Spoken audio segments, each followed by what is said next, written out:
He sat hunched over the table, the dim light of the monitor falling on his pale, sweat-covered face. He was seized by a coughing fit. His body shook as he reached for the nearly empty medicine bottles. The realization slowly dawned. His condition was only worsening. Realizing that he could not last long without help, he decided to go out for some more supplies. As soon as he stepped to the door, the silence in the apartment struck his memory. He had lived his entire lonely life since the early death of his parents alone. The cold winter wind tickled his lungs painfully even through the mask and heavy scarf. Somewhere far away he saw a father and child laughing together, and a sharp flash of longing struck him.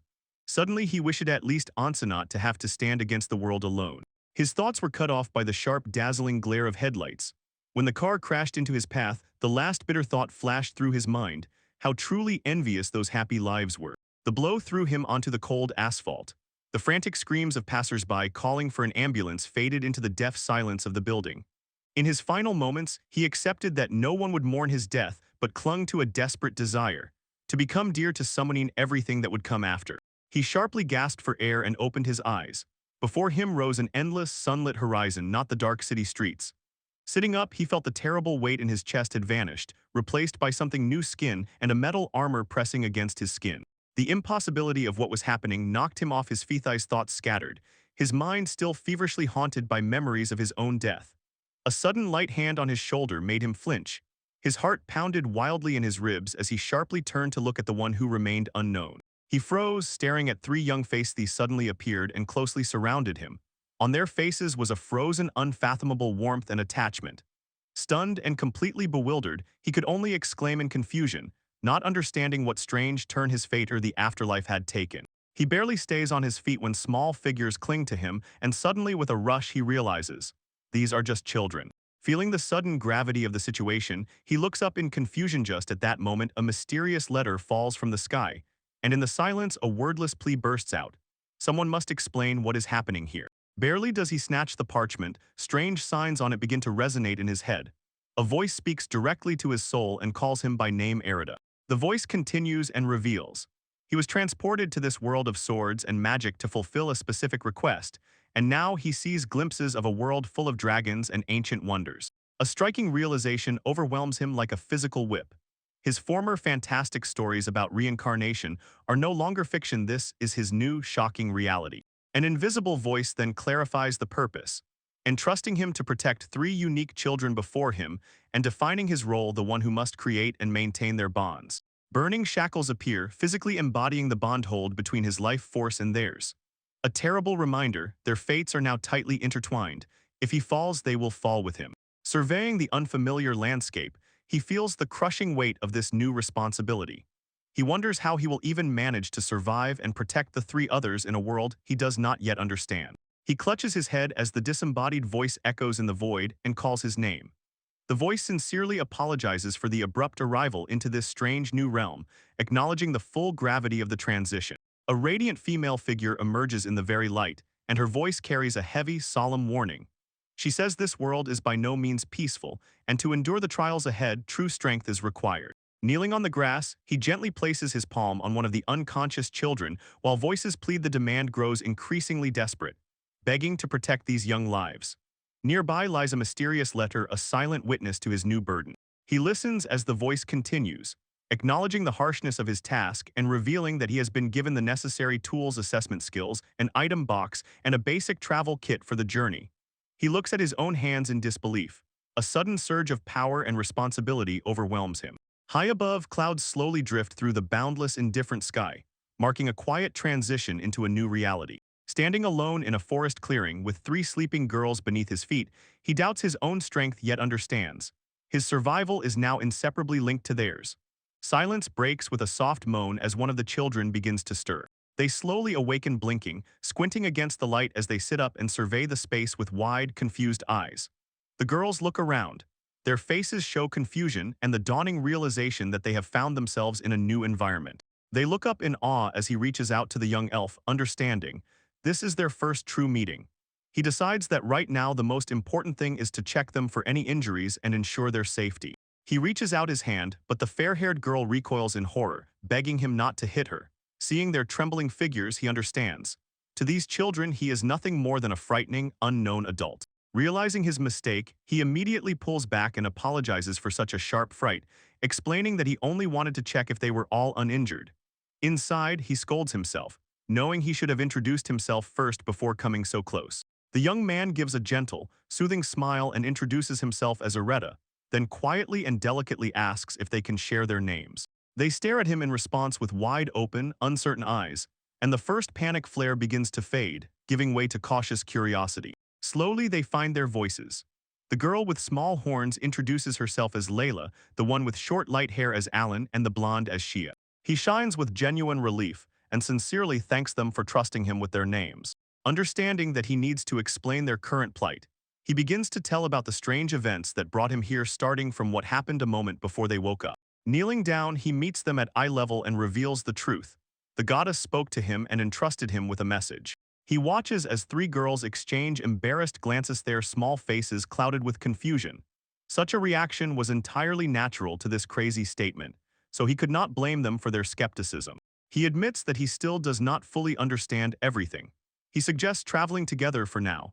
He extends a hand for cooperation and hopes that together they can all find their way in this strange new world.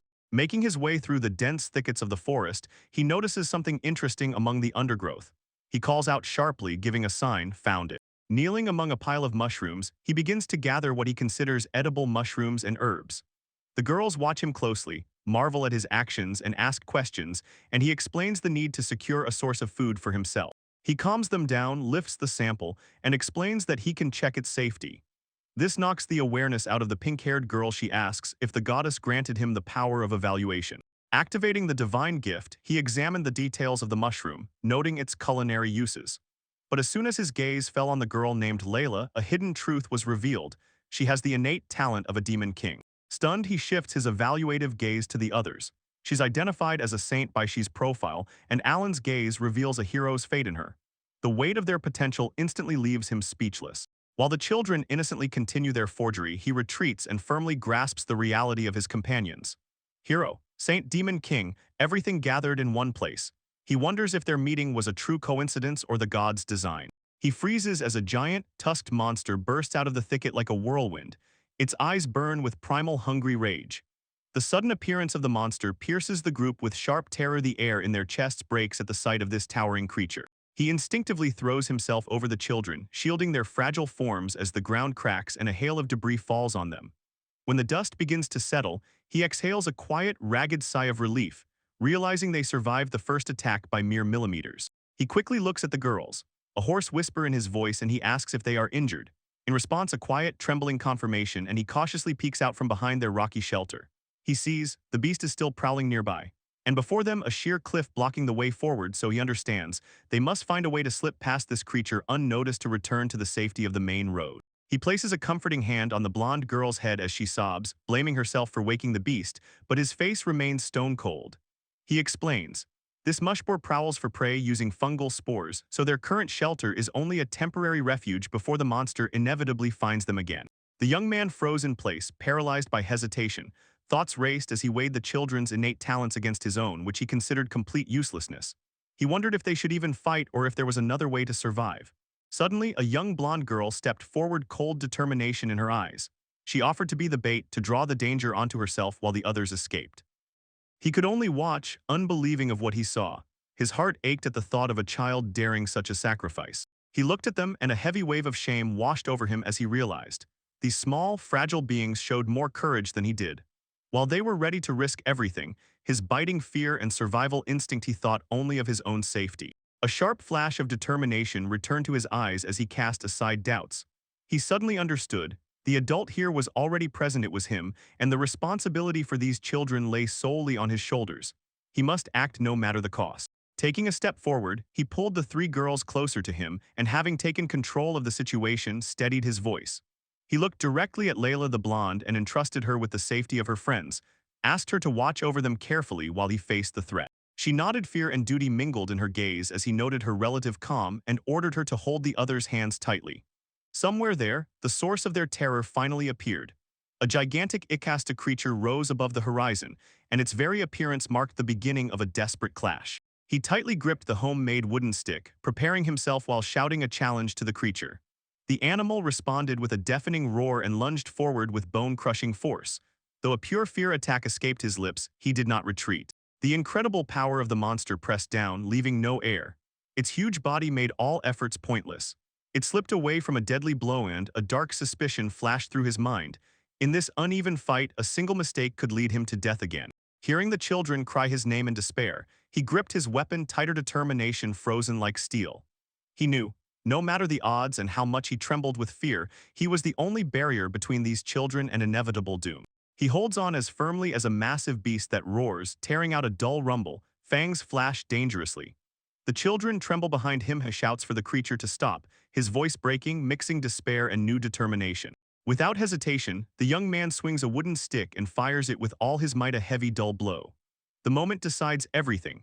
The creature breaks away and flies to the ground in the forest, hit so sharply on the run that dust rises in a cloud.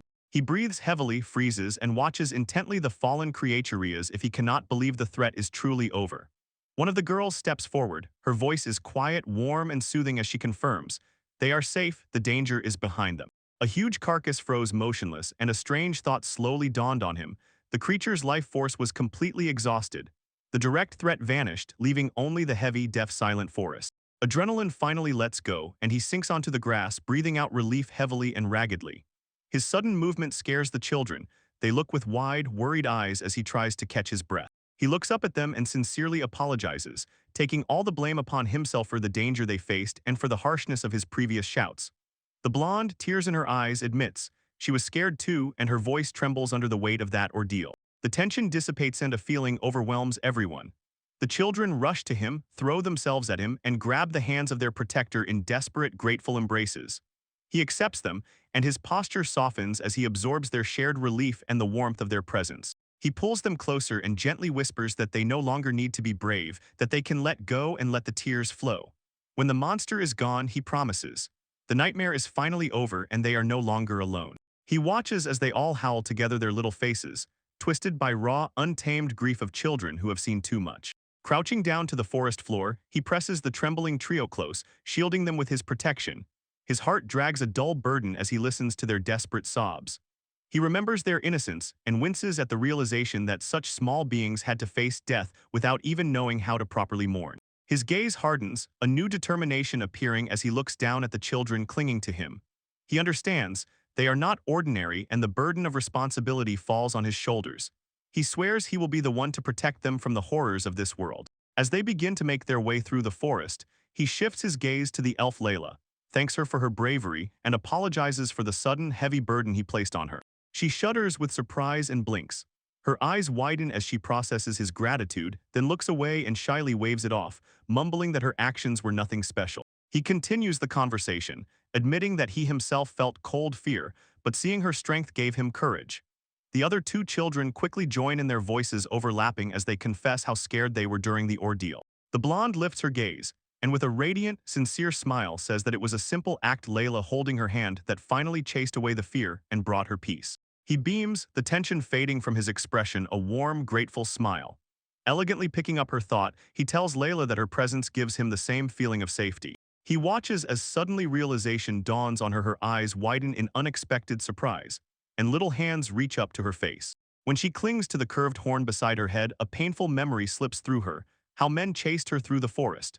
The weight of the experience momentarily clouds her face, and she hangs with a vacant stare, staring at the ground. Seeing her despair, he offers a warm, soothing smile as if the tension melts away and the girls manage to smile awkwardly but sincerely, because beside him they finally feel safe. Suddenly a scrap of parchment flies by, rattling and catching the girls off guard, making them sharply gasp in surprise. He shifts his gaze to the nearest creature and summons a flickering status window. It is mashboar. He immediately notes not toxic, tasty both when boiled and when fried. Then he suggests the group prepare food right now, while peace has finally fallen. Undoing the bag strap, he wonders if this is the box with things that Bog told about. He finds the hiking kit that she carefully prepared for his journey. When the sun begins to sink below the horizon, casting long shadows on the dense forest canopy, the local fauna settles in for the night. Soon the crackling of the warm campfire fills the air. Its bright flame dances against the approaching darkness and gives the travelers the longed-for warming power. The camp was fully prepared, a small oasis of civilization amid the wild forest. A large piece of meat sizzled over the fire, and its aroma spread through the air. Looking at the prey, the young man silently prayed to the goddess with all his heart for her providence. He moved confidently, with new energy skillfully slicing the perfectly prepared meat. He was breathless from the convenience of everything that had been prepared. Not only the kitchen tool 7, the salt and pepper were already set. With a sincere smile, he called his young companions, inviting them to join the feast. Despite the tempting layout, 3 girls sat in stunned silence. Their gazes were fixed on the plates before them. The dish turned out to be almost an alien excess for them, and they did not move as if waiting for permission that had not yet come. Noticing their hesitation, he glanced aside and tilted his head in confusion. Why hadn't they started eating yet? He quickly tried to calm them down, jokingly mentioned that the food was definitely not poisoned and it was perfectly safe to eat. The girl with pointed ears looked down at him, her face heavy with wisdom far beyond her ears. She explained that in their world, those of higher status always eat first, giving the rest leftovers and making them wait until the very end. The realization hit him physically. His eyes widened sharply as the full cruelty of their past cut before him. He looked away and his heart clenched with pain for them. It became painfully clear these children were raised in a cruel, ruthless environment one he could barely imagine. Their pause was not from lack of hunger but a deeply rooted survival instinct born of systemic neglect. Once the war started, the war started, the war started, the war started, the war started, the war started, the war started, the war started, the war started. Looking at the boundless, rolling hills of this strange new world, he felt the weight of his situation settle on his shoulders. Surviving alone in such a place was a grand task, and doing so while protecting 3 vulnerable children was almost reckless. And when he looked back at them, a firm resolve flared in his chest. He could no longer ignore the burning Ergido, see them happy and safe. He nodded sharply and confidently and made his choice, preparing for the road ahead. He sits at the head of the table, looks at the 3 young faces before him and solemnly proclaims, "From this day they are family." They are left stunned by the word hanging in the air. It repeatedly plays over the unfamiliar concept, and their eyes are wide open in disbelief. He emphasizes, "A meal shared in joy and company always tastes better," and these words melt the stubborn, not yet completely vanished childhood fear. Under the soft glow of the crescent moon, he teaches them the custom to give thanks before eating, urging them to fold their palms together as a sign of gratitude. Following his example, the voices of the whole group merge into a synchronous chorus of thanks and, finally, they begin to dig into the banquet food. While the young girl with twin ponytails eagerly bites into the fresh bread dough, he chuckles and reminds them that they are allowed to take as many servings as they want. This final assurance ignites a wave of pure joy among the 3. Their faces shine with a happiness they probably have never felt before. They eat with such fierceness that it echoes ancient hunger. Their cheeks puff as they savor every piece. Watching them, Ireta can't help but smile. She thinks, despite their incredible talents and the strange circumstances of this world, children just need to be allowed to be children. She gently asks if the food tastes good to them, and her heart softens at the sight of their simple, sincere joy. Their enthusiastic exclamations about the delicious food and additional portions echo across the clearing, a chorus of newborn joy under the open sky. He encourages, "Eat to your fill." His voice is light and supportive as the burden of past hardships finally lifts, yielding to the warmth of shared meal and the promise of a full stomach. This gathering is more than a simple meal. It is the convergence point of 3 separate talents destined to change the world. They are bound by a man who chose to become their anchor. Now they are ready to step into a future far greater than any of them could have imagined. Their fates are now inseparably intertwined. Having filled their stomachs and restored their spirits, the group sets off toward the horizon, where a dark, steadfast fortress looms above the clouds. The journey of the man and the 3 children has already begun, a path forged by family bonds that will ultimately lead them to the very heart of this world's mysteries. The night is just as quiet while 3 girls sleep soundly in the safety of the tent. Nearby, over the crackling fire, Ireta keeps a lonely watch, her thoughts occupied only with one thing, whether their safety is secure in this wild area. He remains sitting on the wooden bench, his hands firmly rest on the sword hilt. Although the camp looks calm, the burden of responsibility does not let him relax. Suddenly he jumps up and freezes, casting a glance at the dark edge of the forest. He quietly whispers a prayer for safety, trying to understand if they are really as protected as they seem. His vigilance is cut by silencing. Shia comes out of the tent, rubbing her eyes from sleep. She asks why he is still awake and he replies, he fears a monster attack. Shia looks at him with a sleepy smile and says the stone they took with them protects them. In the camp, a crystal with notches hangs silently in the air, and a metal ring that encircles it, and it glows softly, otherworldly. Noticing his confusion, she explains, this is a barrier stone made specifically to repel monsters. He then understands this is not a real wall, but a magical field that, although it restrains threats, does not stop them completely. She glows with natural confidence her elvish origin, probably gives her a deeper understanding of such magic. After her explanation and the feeling that she determines the strength of the barrier, he finally decides to take down the guard and go rest. He stands outside the tent full of morning energy and ready to cook food. When Layla comes out, rubbing her eyes, wiping away sleep, he warmly greets her and asks if she managed to get enough sleep. She admits that she slept peacefully. The knowledge that she, like a barrier stone, keeps the monsters at bay reassured her. Looking back at the camp, he marvels at the incredible quality of their equipment and notes that the training is much more advanced than he could have imagined. His amazement only grows as he examines the magical instruments at his disposal. A stove that produces heat without fire or gas, and a water tank that seems to provide an endless supply. With such skillful tools, he sets about preparing the ingredients, finds a knife, and it turns out to be remarkably sharp. It cuts through the food easily without any effort. He is pondering the convenience of his magical item box. It allows him to carry a bunch of supplies without any weight, but he understands only the meat ingredient from yesterday remains fresh. Noticing his anxiety, Layla waves her hand toward the surrounding greenery and suggests that the local leaves would be the perfect base for a tasty soup. This surprise completely throws him off track. She takes the helm in the kitchen and carefully sprinkles the gathered herbs into the cauldron until a rich broth begins to boil and steam. When the dish is finished, the other two girls finally wake up and apologize for the late start. But Layla quickly calms them and calls everyone to eat, leaving him stunned. Ordinary leaves have turned into a delicious consommé. They begin the meal with a chorus of thanks, and a pair of fresh food aromas rises between them. Eretta watches Layla and notices how she naturally takes on the role of the older responsible sister among the three. As they eat, joy is palpable to the touch. Layla marvels at the simple pleasure of the morning meal. Her eyes shine with genuine delight. The warmth of the food seems to nourish not only their bodies. When the plates are cleared, the man decides it is time to delve into the mystery of the life chain that binds them together. The girls respond with loud, fiery greetings, ready to reveal the secrets of their bond. He activates the evaluation skill and a shimmering interface appears, showing the nature of their connection. The life chain is not just a link. It is a guide that allows them to transmit and use each other's unique talents. But this kinship has a strict physical limit. They must stay within a distance of no more than 1 kilometer. If they stray further, health will begin to decline rapidly and eventually turn into a deadly risk. He wonders if this link has given them any lasting power, recalling a brief flash of might during the previous day's hunt. Despite that moment of tension, a quick check shows their basic abilities have not changed now. Layla then shares knowledge about rare people in the world.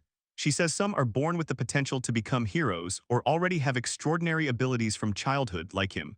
Such talents are highly valued but extremely rare. She adds, although the government technically protects those with confirmed abilities, the astronomical cost of the identification process means that the hidden talents of most are never officially recognized unless they manifest themselves. They look at him with blank faces as if they did not notice the hidden potential he just revealed. He understands. In this world, people do not understand their specific skills or talents from birth. He directly asks if any of them have ever seen what he just glimpsed with his scan, but their silence confirms they do not know about it. This revelation evokes a memory of a legend from his previous life. Their heroes and demon kings were common characters, and their eternal struggle was eagerly awaited. He thinks that in such stories everything follows clear destinies and power is always visible, unlike the confusing reality he now faces. Looking at their innocent, worried faces, he decides that keeping the full truth to himself is the smartest option at the moment, because their lives are literally linked by a chain of life. Considering their possible burden, it could cause unnecessary panic while they are still so vulnerable. He gives a calming smile, downplays the discoveries, claiming he only saw their races and nothing special about their talents. But the elf Layla looks at him with such focus as if sensing his deception. She seems to see something in his expression. His eyes widen, and she whispers his name. Meanwhile, he continues to plan their next move, emphasizing they must avoid monsters while searching nearby for a settlement or village. The conversation breaks off mid-word. A sudden presence awakens his alertness, as if something is approaching from the depths of the forest path. He freezes, tenses, and his gaze clings to a distant figure emerging from the shadow between the trees. A massive horned beast, a creature that rushes on 4 paws with terrifying speed, relentlessly pursues a smaller figure in a hood. The frightened victim bolts from the spot, scrambles to survive ahead, with life hanging by a thread between the blows of threats. He sees direct danger. He orders the girls to hide in the tent so that they are safe there. He understands, someone critically needs help and he cannot just stand aside while a living being remains doomed. He immediately takes command and shouts at Shia to stay behind, insisting that he knows exactly how to deal with this beast has dealt with such before. Since he has a plan, he shouts to the fugitive, leading him to his place to force the monster into his reach zone. The massive hurled creature is already closing the distance. It stands before the traveler and preparing to strike, braces firmly then shouts a final warning for him to retreat. With a sharp, decisive blow, he knocks down the monster and watches as its life force disappears without a trace, just as he returns to check on the person he just saved. The guide pulls back her hood and reveals long, wild ears. She thanks him with a bow. He is momentarily paralyzed by shock when he sees the beastman, but he quickly brushes it off, thinking it's just a lucky chancey random encounter with a lost traveler. Then she explains, her village is a place where different races coexist, just a little further along the path if you go on foot. After she sets off to finish gathering herbs, he watches her leave. His thoughts race wildly, because finally there is a chance for a real settlement. Soon he meets the girls again. They rush to him anxiously, but he calms them. The skirmish was successful, so now they have a direction. He explains that this village is a place where the most diverse people come together, and maybe there will be good food. The girls are quite impressed, though he reminds them to stay alert even in the forest. But Layla remains silent, her face clouds over as if. As they walked further, he makes a path through the thick greenery, and the children stay close, step by step behind him. Soon they reached a bustling settlement, and he paled at how many people had gathered there. The girls look around just as impressed, but their admiration is cut short by the appearance of a guard. He approaches and asks if they have come to request entry. Their progress is stopped by the guards. They interrogate why he is walking accompanied by children of different races. He stands firm, saying these are his foster children, but the guard's face hardens when their eyes fall on the quietest among their company. He was confused when they reacted with shock to Layla's heritage and asked what had happened. The guards responded with open hostility. They said a demon among them is a terrible matter, and usually they would drive such a one away, and the crowd had already started buzzing, supporting them. Looking at her, he sees deep sorrow on her face and finally understands why she kept her identity a secret. The harsh words of the guards clearly hurt her. While the other two girls watch, growing more anxious, he steps forward to shield them from the villagers' judgmental looks. He looks the guards straight in the eyes with a gaze of absolute certainty. His voice breaks the silence as he swears. She would never harm any living being because she is a gentle and kind person. He stands unshaken while the guards' voices tremble with ancient fears, and they question what one of demon lineage could do if allowed inside. Behind him, the children huddle closely together, eyes wide with anxiety, and Layla's gaze fills with tears as she feels the full weight of prejudice against her kind. He continues his plea, bows his head a gesture of sincerity and asks to take full responsibility for any troubles that may occur. The guard watches him intently with a sharp, calculating gaze, weighing the youth's conviction against the possible risk to the village. Suddenly, a giant werewolf with wolf features intervenes and silences the protests of the other guards. He admits the situation is difficult but still takes the group under his own name, effectively vouching for their entry. The massive warrior turns to the traveler, lets him pass but gives a stern warning. The young man thanks him, and the beastly man emphasizes this is a rare exception. He explains the harsh truth about their world and says that demons are hated by all other races without exception. For the girl's safety, he advises keeping the horns hidden from outsiders to avoid sparking a new conflict. With amazing softness, the werewolf raised his hands and threw a white hood over the young girl's head, hiding the features that reveal her as a demon. He firmly says that she must keep it on her head at all times while they remain within the village. The young man with a warm smile watches the exchange, relieved because the immediate danger has passed. He encourages the girl to speak for herself and reminds her, gratitude should be expressed directly. She raises her gaze, her face partially hidden by the new hood, and quietly thanks their unexpected benefactor. The beastman bursts into loud laughter, slaps the young man on the shoulder, and says he looks like a very skillful father. Silently they watch as Ireta bows deeply, sincerely thanking Wolfman for his unexpected kindness. The captain of the guard simply nods, his face warming as he orders them to have a pleasant time within the village walls. As soon as they step through the heavy gates, the beastman points to the heart of the settlement to help them orient themselves. While the others gaze forward at the new landscapes, a small figure in a white hood lingers behind. Head Bouei. Deep misunderstanding prevents movement. Why does a stranger, completely unknown, make such sacrifices for them? Tears well up in her eyes, blurring her vision, as the weight of this gesture finally reaches her. She cannot understand why they treat them with such warmth and care when, from everything she knew, her very presence as a demon should bring only shame and hatred. Taking a few steps further into the bustling market, Arita suddenly freezes.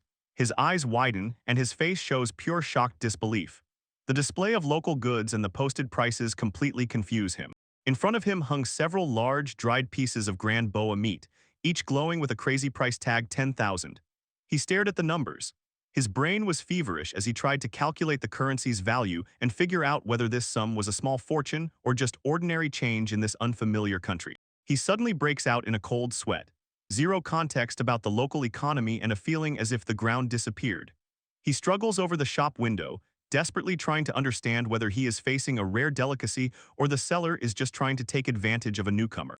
Suddenly, a small hand sharply but firmly tugs his sleeve, drawing attention to a young blonde woman standing nearby. She calmly, attentively looks up and quietly signals. The meat is priced significantly above the usual market rate. He freezes, mouth agape, amazed that she could know such specific things about the local trade. She explains calmly and gently with a modest, friendly smile. She simply remembered all the prices she had encountered before. Because of this, he reaches forward and with sincere admiration pats her on the head, marveling both at her incredible memory and at her desire to take care of him. He stands before the counter, where an elderly shopkeeper with pointed ears and glasses carefully examines the goods. The seller names the price 52 silver coins, an amount reflecting the value of this deal. Maintaining a polite smile, he accepts the deal, acknowledges that this is his first visit to this area, and asks if the shop has maps or children's clothing. The merchant takes out a parchment and explains that a detailed map of the continent costs 1,000 luck, yet doubts whether the young man can even read such documents. Regardless, the young man requests a brief lesson how to interpret these markings. Spreading the map wide, the shopkeeper describes the geopolitical picture. The southern continent is divided into 4 separate states. He shows that NP Village is located at the very south, a place where various races from the Kudirial Federation often converge, making it a true center of diversity. He continues the geography lesson, explaining that elves hold the east, beastfolk the west, and humans the north, each on their sovereign territory. After concluding the arrangement, he kindly points the traveler to a shop across the street where children's clothing is sold. He steps into the light and turns outside. He thanks the shopkeeper and announces to the girls, their next stop is to find new clothes. They look at him with wide, distrustful eyes, barely containing their joy at the unexpected gift. As they make their way through the village, the youngest girl begins to dream aloud about sweets. White, fluffy, with red berries on top, and asks if such a cake is available nearby. But one of her companions remains silent. Her gaze is fixed on the ground and she clenches a small fist. While the others discuss the next point, she quietly insists she needs nothing for herself. Her face is in an unspoken shadow, as if a bird sits on her soul that she cannot say aloud. They were clearly shaken by the sudden outburst. When Arita cautiously tried to point out her shabby appearance, Layla sharply cut her off, her voice breaking with emotion. She claimed she was fine and needed nothing from him. Before he could respond, she turned and rushed down the street, leaving him and 2 other children standing in stunned silence. He called her name, but she did not look back, so he was left wondering if family ties are always so complicated.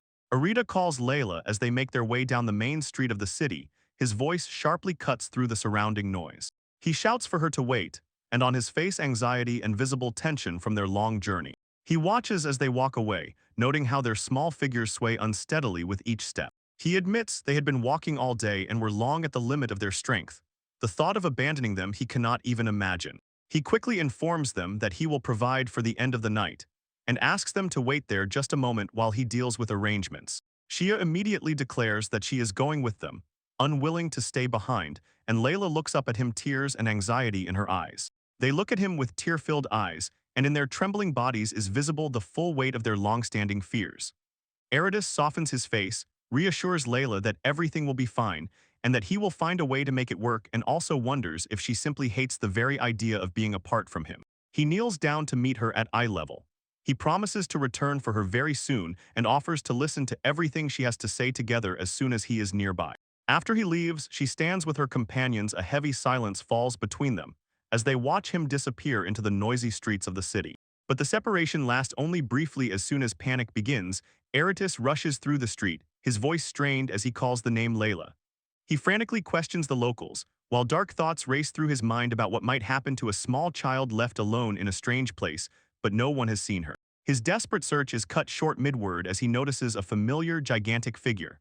Guard-beast man stands at the gate, holding silent Layla close. Arid pounds heavily on his ribs with his fists, rushes to them and shouts her name, a mixture of fear and deep relief. The wolfman gives no warm greeting.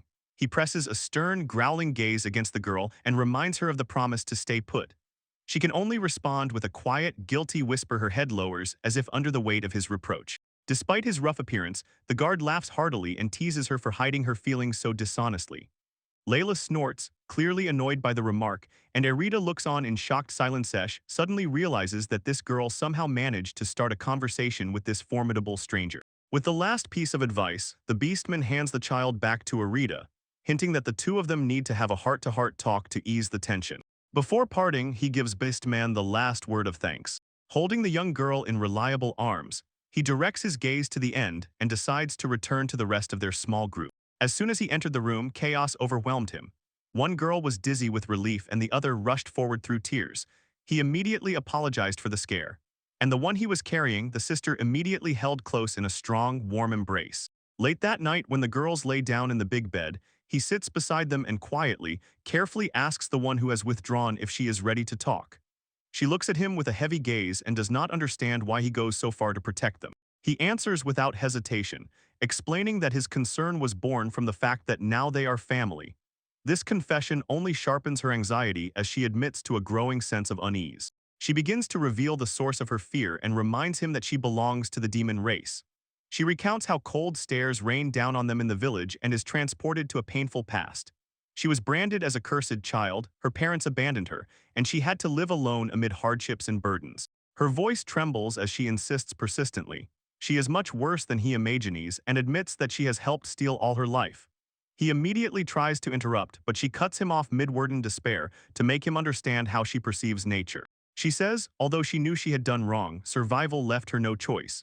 In those dark days of theft, she gained a cynical knowledge of the world, understood the value of things, and how the market fluctuates just to stay alive. She looked down, tears bursting through her eyes as she apologized for the secrets she had hidden, feeling like a burden because of her past actions. Her companions quickly drew closer and admitted that they also felt like outcasts because of their dark magic, and this shared misfortune gave her a faint, grateful smile. They talked about the harsh reality they had to endure, admitting that ultimately they got used to loneliness and the burden of their status as slaves. The girl with twin braids begged them not to be so kind. She feared that this warmth would only make her future defeat or futility more painful. The power of her words struck him like a real blow when he realized each of these children shared the same tragic fate, captivity. His eyes sharply widened in silent shock. Only now did the full weight of their shared trauma reach him. Then he already knew mere wishes to protect them were not enough. He had to find a way to say that they were not just wards, they were families. With renewed determination, he stepped forward and addressed everyone directly, declaring that it was not only about his desire to save them, he truly needed them by his side. He continues his sincere explanation, telling the girls that they know much more than he does and have saved him from many dangers more than once. The three of them look up at him, eyes wide with disbelief, as his genuine gratitude sinks in. A warm smile spreads across his face as he confesses. Before meeting them, he long ate his meals alone. He recalls the past, how he worked alone in a dim room, and admits that the chance to share a meal with others brought him joy he didn't even know he was missing. Looking directly at Layla, he rejects the labels slave or demon race, insisting that none of that matters because they are companions who want to be together. His words deeply strike her heart, and Layla's eyes flash with the sparkle of unshed tears as she realizes how sincere he is. Overwhelmed with emotion, she suddenly throws herself into his arms, clutching him convulsively, and through tears with a trembling voice says she wants to stay by his side forever. He freezes for a moment, a bit confused, yet responds as the weight of her trust falls on him. He gently runs his fingers through her hair, staying close while she, through sobs, apologizes for running away on her own. In a calm, supportive voice, he says there is no rush and that they will move forward at the pace she needs. A moment of vulnerability turns into a shared bond. The two girls connect, and they close in a warm group embrace. He finally declares, from today they are not just companions, they are family. After this emotional breakthrough, the team paves the way to a magical multi-story house hidden among the trees. An invitation without words, they came to choose something new for themselves. In the bustling shop, a light and joyful atmosphere prevails as the girls begin to pick out new outfits. She admires herself in a bright green dress. It highlights her emerald eyes. Alan and Layla eagerly examine various fabrics and styles, and then finally leave behind their old clothes. They were busy studying what the store offered, and Shia enthusiastically suggested a specific style to her sister. She recalled harsh whispers from the past how people judged them for their demonic heritage and unusual hair. But here, those fears seemed to fade into the background, blending with their new luxurious world. She smiled gently, agreed that the choice was right and decided to try on the new clothes. A feeling of hope born anew flashed in her gaze. In a distant corner of the shop, she stood before a shelf with more practical clothing. Her gaze fixed on a set that resembled miniature gear for a novice traveler. Standing in the doorway and watching them, Ireta felt a wave of warmth, seeing how they behaved like ordinary children despite the incredible talents and tragic stories they carried. She was impressed by how quickly they adapted to this simple joy, casting off the shadows of their former existence. He could not help but ponder the strange contradictions of their abilities. Layla barely managed basic magic, while Shia had an affinity for dark arts, one that seemed far beyond her years. While he was thinking whether their difficult past was the cause of such unusual ability, suddenly, a cheerful voice sounded from the opposite end of the room, demanding his attention. She spun sharply on the spot, showing off a luxurious new dress adorned with a large, elegant bow ribbon.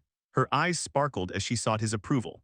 He was struck by how a single change in clothing could transform her, so now she looked like a true young lady, not a person who had endured hardships.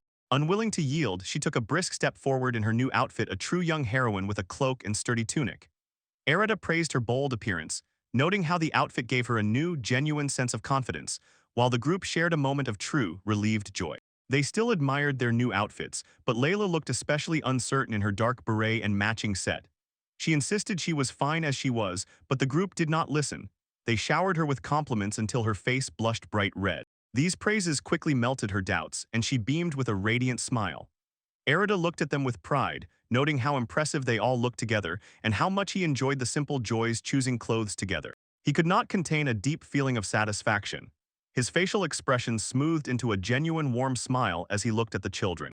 He stands outside while the group prepares to settle the bill. The cozy village houses are bathed in light. Their voices blend in unison, sincere thanks for his kindness. As they make their way through the noisy streets, he reflects on the path that brought them here. Knowing the trials the three have endured, he feels the bond between them only grows stronger, and this moment of ordinary life becomes even more precious. He watches them from the side, a quiet determination settles in his heart to become a true family for them. He understands that he must become a support capable of protecting them from any further trouble. But the quiet atmosphere suddenly breaks as hurried footsteps echo across the square. He turns around and sees villagers running in panic, their faces twisted with fear, and someone shouting that disaster is already unfolding. The guard's desperate scream cuts through the night, warning. The monster is already approaching the very edge of the village. The recognizable appearance of the huge dark creature confirms the worst. What they have just found is already under threat, and the village is once again in mortal danger. Suddenly, a thunderous explosion tears the silence in the village, immediately followed by the breathless shouts of the guards. Monsters have broken through the perimeter. He turns to the children, his face etched with anxiety, while Shio whispers about a growing sense of fear. He reacts instantly and demands they hide inside the nearest building. Suddenly, he is overwhelmed by the realization. This providence may be connected to Shia's unique abilities, so he decides they must rush immediately to where it will be safe for the intermediaries. Screams of horror fill the air, the once quiet street descends into complete chaos, and the villagers scatter in all directions to escape the invisible threat. From his elevated position, he and the girls see columns of smoke and debris rising over the village outskirts, and are struck by the scale of the sudden attack. He watches as the village guards fight, holding the line against the approaching danger and with grim determination notes. Black smoke is drawing near and the number of victims is increasing. Beside her, a traveler with rabbit ears watches the unfolding catastrophe intently, not taking her eyes off it. Her thoughts revolve around whether their new ally has already joined the fight to protect the city. With anxiety, she watches as Arita prepares to move. His voice is calm as he promises to return after a quick reconnaissance. He asks her not to worry, insisting that he will not do anything reckless. Turning his back, he holds in his thoughts for a long time the faces of those who showed him kindness. The stoic beastman, the wise old merchant, and the gentle bunny girl. He realizes that in such a small village every skilled hand is worth its weight in gold and decides to repay their hospitality. He remembers the surge of power he felt when he first brought down the huge boar, a force far surpassing his own. His unique vision recognized in it the chain of life, an ability fueled by the connections he has with others. This convinced him that he truly has the means to protect this settlement. Returning to the children, he urges them to do their part and help the villagers. In response, he hears a resolute chorus of affirmative nods. After that, his gaze rests on Shia, a young elf, and he takes out a small object for her to hold. He extends to her a jagged barrier stone and asks her simply to place her hand on it. As soon as her fingers touch the crystal, it flares with bright, pulsating light, immediately confusing her. Her eyes widen in shock at the sudden display of power. Just as he suspected, the stone reacts to her touch. A powerful protective barrier ignites, created to ward off approaching monsters. She freezes, staring at the glowing energy as if she cannot believe her own eyes, and he confirms, her natural potential is the key to their defense. She still hesitates. Her voice trembles as she explains. She lacks affinity for the light magic so often possessed by her relatives, a flaw for which she was expelled. She fears that her connection to dark magic makes her unfit for such a task. He looks at her with unwavering confidence, a sharp, focused gaze. She doubts herself, but his special vision tells a different story, and he reassures her with absolute certainty. She is exactly what the settlement needs now. He observes, the flickering interface reveals the true essence of the young elf, a rare dual affinity for both light and dark magic, and even a hidden saintly potential. Her dark magic leaves no doubt, but her capacity for light is equally strong, a fact that has until now been hidden from her.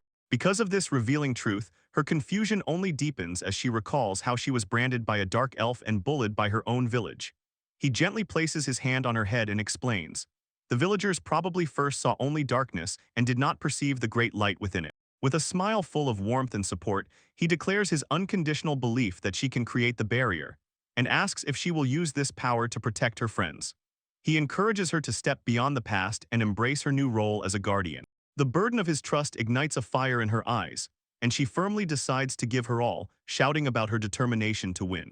She sat down on the grass, closed her eyes, and reached inside to find the spark of strength he spoke of, putting all her will into it. Suddenly, a flickering transparent cube flares up around her, tightly enveloping her and transforming into a perfect, bright, defensive shell.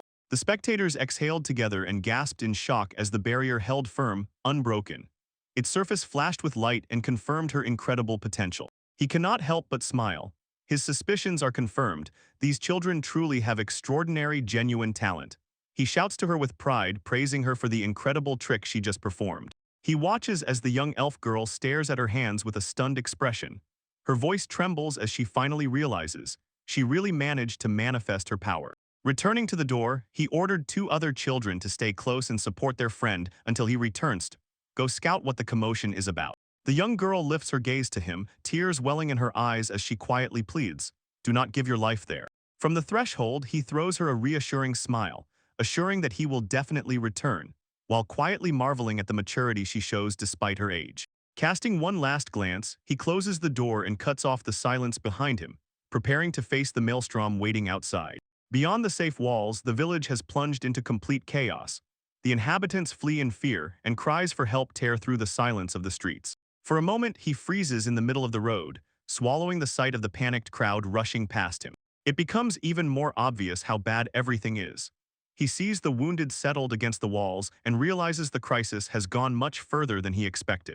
He freezes in horror before the monster that broke into the village. It is a nightmare embodied in flesh, a gigantic creature with a lion's head, goat horns, and a poisonous snake instead of a tail. When the gate cracks under the blows, the guards look like children compared to its looming malicious grandeur. This creature is not just a beast, but a living engine of destruction. Its 3 heads act independently of each other. The snake head drips corrosive slime on the screaming guard, while the goat head crackles with arcane energy and strikes another with a lightning bolt. A deafening roar tears from the lion's mouth, and the chimera releases a stream of pure energy, the blow so devastating that it shatters the gate to pieces and throws the remaining defenders into the air like autumn leaves in gusts of wind. The village's first line of defense is completely destroyed in seconds. In the smoke and screams, he rushes to the fallen villager, and his voice trembles tensely as he searches for signs of life. He knows, action must be immediate. The wounded cannot remain exposed while this thing prowls for prey. He carefully but urgently drags the survivor behind him, hiding him behind a relatively safe stone wall, and whispers an apology for the haste. Every second is worth its weight in gold, and the roar of rage and the furious pounding of the creature grow ever closer. His eyes widen as he sees the snake-like head of the chimera lunge at another victim. Without hesitation for a moment, he draws his blade, his face hardening with determination born of despair. He cannot allow anyone else to fall. The snake's fangs snap and recoil as their strike clangs against his weapon. His hand trembles from the force of the pressure, but he does not retreat. The beast's foul, rust-colored maw pours heat into his face. He growls at the others to flee. His voice cuts through the chaos, and he deliberately puts himself under the monster's wrath. When the chimera fully and terrifyingly turns its attention to him, he prepares for the fight of his life, knowing every moment he survives is a moment bought for the villagers to escape. He lunges forward, and the ground explodes with dust as the giant monster grabs him with a wide swing. His entire being is focused on one goal: to draw the monster's fury away from the village, even as its several heads snap and roar in a deafening chorus of rage. With a bold roar echoing in time with the creature itself, the young warrior plunges right into the thick of the fight. Behind him, veterans hold the defense and stand frozen in stunned silence. One of them mutters about the incredible recklessness of the boy's suicidal bravery. Despite his courage, the beast's strength presses him harder and harder to the ground, and he gasps for air as the lion's head is now very close. Its breath is hot and foul. In despair, he searches within himself for the spark of the power he knows he has. But for a terrible moment, he finds only an empty voice. Only despair begins to take root when through the depth of battle a choir of thin, shrill voices breaks through. 3 children he sought to protect huddled together. Their faces are tear-streaked, and they shout for him to hold on and not give up. Among them, a young girl in a red hood breaks into a scream so strong that it tightens the heart. Tears stand in her eyes, and she imploringly begs him to return to them safely. Her plea is a naked, desperate demand that cuts through his dimming, fading consciousness. The sound of their voices strikes like a physical jolt. It sharply opens his eyes, comprehends. A thin, confident smile barely touches his lips, and when the weight of their hopes rests on his shoulder, fear disappears, giving way to sudden, crystal-clear clarity. His gaze sharpens, blazing with renewed and fierce determination as he steadies his breath. He reminds himself of the vow he made to protect these children. The promise does not allow him to break in this desolate wasteland. In his mind flashes the image of their smiling faces, warm light in the darkness of struggle. He understands he must not just save. He must survive to continue living beside them. He froze, pressed down by the gigantic shadow of the 3-headed beast, and the air thickened with the scent of predator and prey. Although this world was far from the great adventure he once dreamed of, the true joy of meeting the children filled him and gave him a purpose heavier than fear. The young man's eyes blazed with a fierce, unwavering spark as he fervently proclaimed a defiant oath to the heavens. If the strength he lacks remains dormant, he will draw it to the surface with pure will, vowing to himself that he will survive and return to those who rely on him. At that moment of complete unconditional resolve, a metaphysical shift occurred. He acknowledged his connection to others and awakened a hidden, darker potential within his own soul, the talent of a demonic king. Realizing his spirit, he lunged forward, his fists flared with sudden, ethereal power. Phantom chains appeared around his forearms, clinking with the weight of his new might. Beside him, a lion-headed monster emerged and roared so loudly it rang in his ears, a challenge. The strike echoed with thunder. The shockwave rolled across the clearing because the attack hit the beast's jaw directly. The mighty chimera, a moment ago an immovable wall of muscle and fur, reared back, and its heavy body crashed into the ground with a roar under the sheer force of the blow. He froze for a moment, not looking away from his own hands, not believing what he saw, while the phantom shackles continued to pulse with light. The power surge was unlike anything he had ever felt, and it made him wonder what kind of power he had truly awakened in his desperate attempt to protect. Arita stands motionless, her eyes burning with new determination, and ghostly shining chains appear around her wrists. This is the awakening of hidden power, the life force breaking through her, granting strength she had never known before. A sudden surge of energy pushes the huge chimera back, and in front of the spectators it convulses. Everyone is shocked. The Beastman chieftain and the village guards freeze in disbelief, trying to figure out what just happened and who this mysterious young man really is. Inside him rises an incredible force, a direct consequence of hidden talent that has finally blossomed. Once again standing against the 3-headed monster, he prepares to test the limits of this newborn vitality. His body hums with power. When the beast's snake tail spews deadly intent, it barely dodges the strike. Now its movements are smooth and precise. Seizing the moment, it delivers a devastating blow that visibly shakes the creature, confirming its attacks can truly pierce its thick majesty. In safety near the building, youth watch as a fierce battle unfolds with bated breath. The clashing of steel and screeching of claws echo in the air, and just as the clash reaches its peak, the ground trembles beneath the fighters' feet. They are filled with awe, their eyes widen as they see his incredible skill. To them, he is a hero, a protector who desperately pushes back the darkness and keeps his promise, keeping them safe from any harm. Catching their glances, he gives a calming note, a silent promise. He will return to them as soon as the threat is neutralized. The traveler, tears on her face, nods and accepts this, placing unconditional faith in his strength. Catching a glance back at the growling chimera, he calculates the next move knowing he needs one decisive strike right to the heart. But the multi-headed beast twitches, snaps its jaws, and hisses, leaving no convenient opening for the final blow. He held his position, the radiant energy of life stirred swirling vortices around him like a storm. He felt his body reaching its limit. This power was a double-edged sword, it could not be drawn for long. With cold determination he understood, the next strike must be the last. He barely managed to come to his senses when the chimera lunged into attack. The lion's head roared with such fury that the very air trembled. He braced himself, frozen eyes wide open, while the shadow of the beast loomed over him. The beast's attack was met with the shout of Captain Lyudinovovka. He gathered his men and ordered them to provide cover and maintain pressure. Responding to him with a shout of thanks, he felt hope settle in his heart. Now he understood that he was not fighting alone. With a roar he struck with his fist, a beam of white, blazing energy cut through the beast, breaking its very form. The strike unleashed a shockwave through the clearing, piercing the monster's defense. He watched as the monster dissolved into his smoke, and the captain with his men froze in shocked silence. They whispered among themselves, wondering if the threat had truly vanished or if the creature had simply dissolved somewhere into oblivion. They looked at him while he stood still for a moment.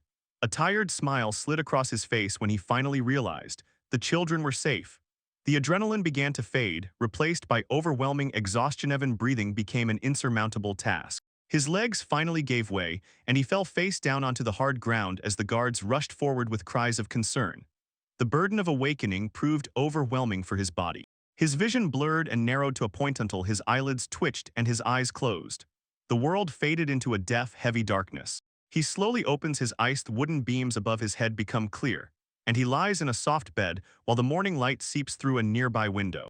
Confused, he barely audibly mumbles a question about exactly where he is now, and the girl looking at him shouts his name loudly in fright. Seeing that he has woken up, she can no longer hold back tears. Her voice trembles as she admits relief. He is safe and the beast has indeed been defeated. She clings to the edge of the bed as he jerks, trying to sit up, and through tears desperately scolds him for being so broken, even though he promised to stay safe. He asks after the others and she explains. Their companions are busy. One is continuously casting healing magic on the wounded and the other is tending to their needs. He reflects that everyone survived thanks to his actions, but she counters. It was their shared unwillingness to give up and especially the frantic, desperate efforts of the healer so that when he finally woke, no one was missing. That is what saved them. He recalls the desperate piercing shouts that reached his ears during the fiercest clash, confirming to her that he heard every word of their support. Looking at her anew, he explains. It was their bond and her personal support that became the catalyst allowing him, when it was most needed, to activate the power of the skill life's bond. He watches as she intently examines her own hands. Her voice trembles mixed with awe and doubt as she asks if her power really changed anything. He gently confirms, yes, it did, and adds that from the very beginning he saw her potential in his own assessment. She raises her eyes to him wide open, with lingering distrust in her gaze, as it is hard for her to grasp that she truly became part of his salvation. He gives her a warm, soothing smile and once again confirms that her contribution was vital and entirely real. Despite his words, she lowers her gaze. A shadow of uncertainty appears on her face. She laments, as the eldest, she felt that she was only a burden to others. He listens patiently, and when he tries to argue, his expression softens. He reminds her how two other girls were able to play and laugh so freely, hinting that their joy was a direct result of the stability and care she provided. He slightly eases the tension. With a gesture, playfully shows that a year's difference is a trifle when looking at everything as a whole. He leans forward and explains, it's not just about her age, but about what she has proven that she can be relied upon. A memory flashes in her mind. He holds their hands, looks straight at her, and finally a genuine, happy smile blooms on her face. That moment of silence is immediately broken. Two other girls burst into the room with a crash, their voices full of excitement, and they rush headlong to him. He sits upright on the hospital bed, and around him are three children trembling with excitement. They tell of his heroic deed, how he was bathed in bright light during the battle. He listens silently, barely smiling, and asks if they have truly recovered from their ordeal. Relief washes over him in a wave as soon as he sees their bright faces. He recalls the struggle and feels deep satisfaction. His efforts were not in vain. Finally, everything has returned to normal and the burden begins to lift from his shoulders. Far from the quiet clinic, under the cold glow of a luxurious chandelier, news of the battle reaches more esteemed ears. In the hall, a voice echoes doubting the reports of Chimera's sudden defeat.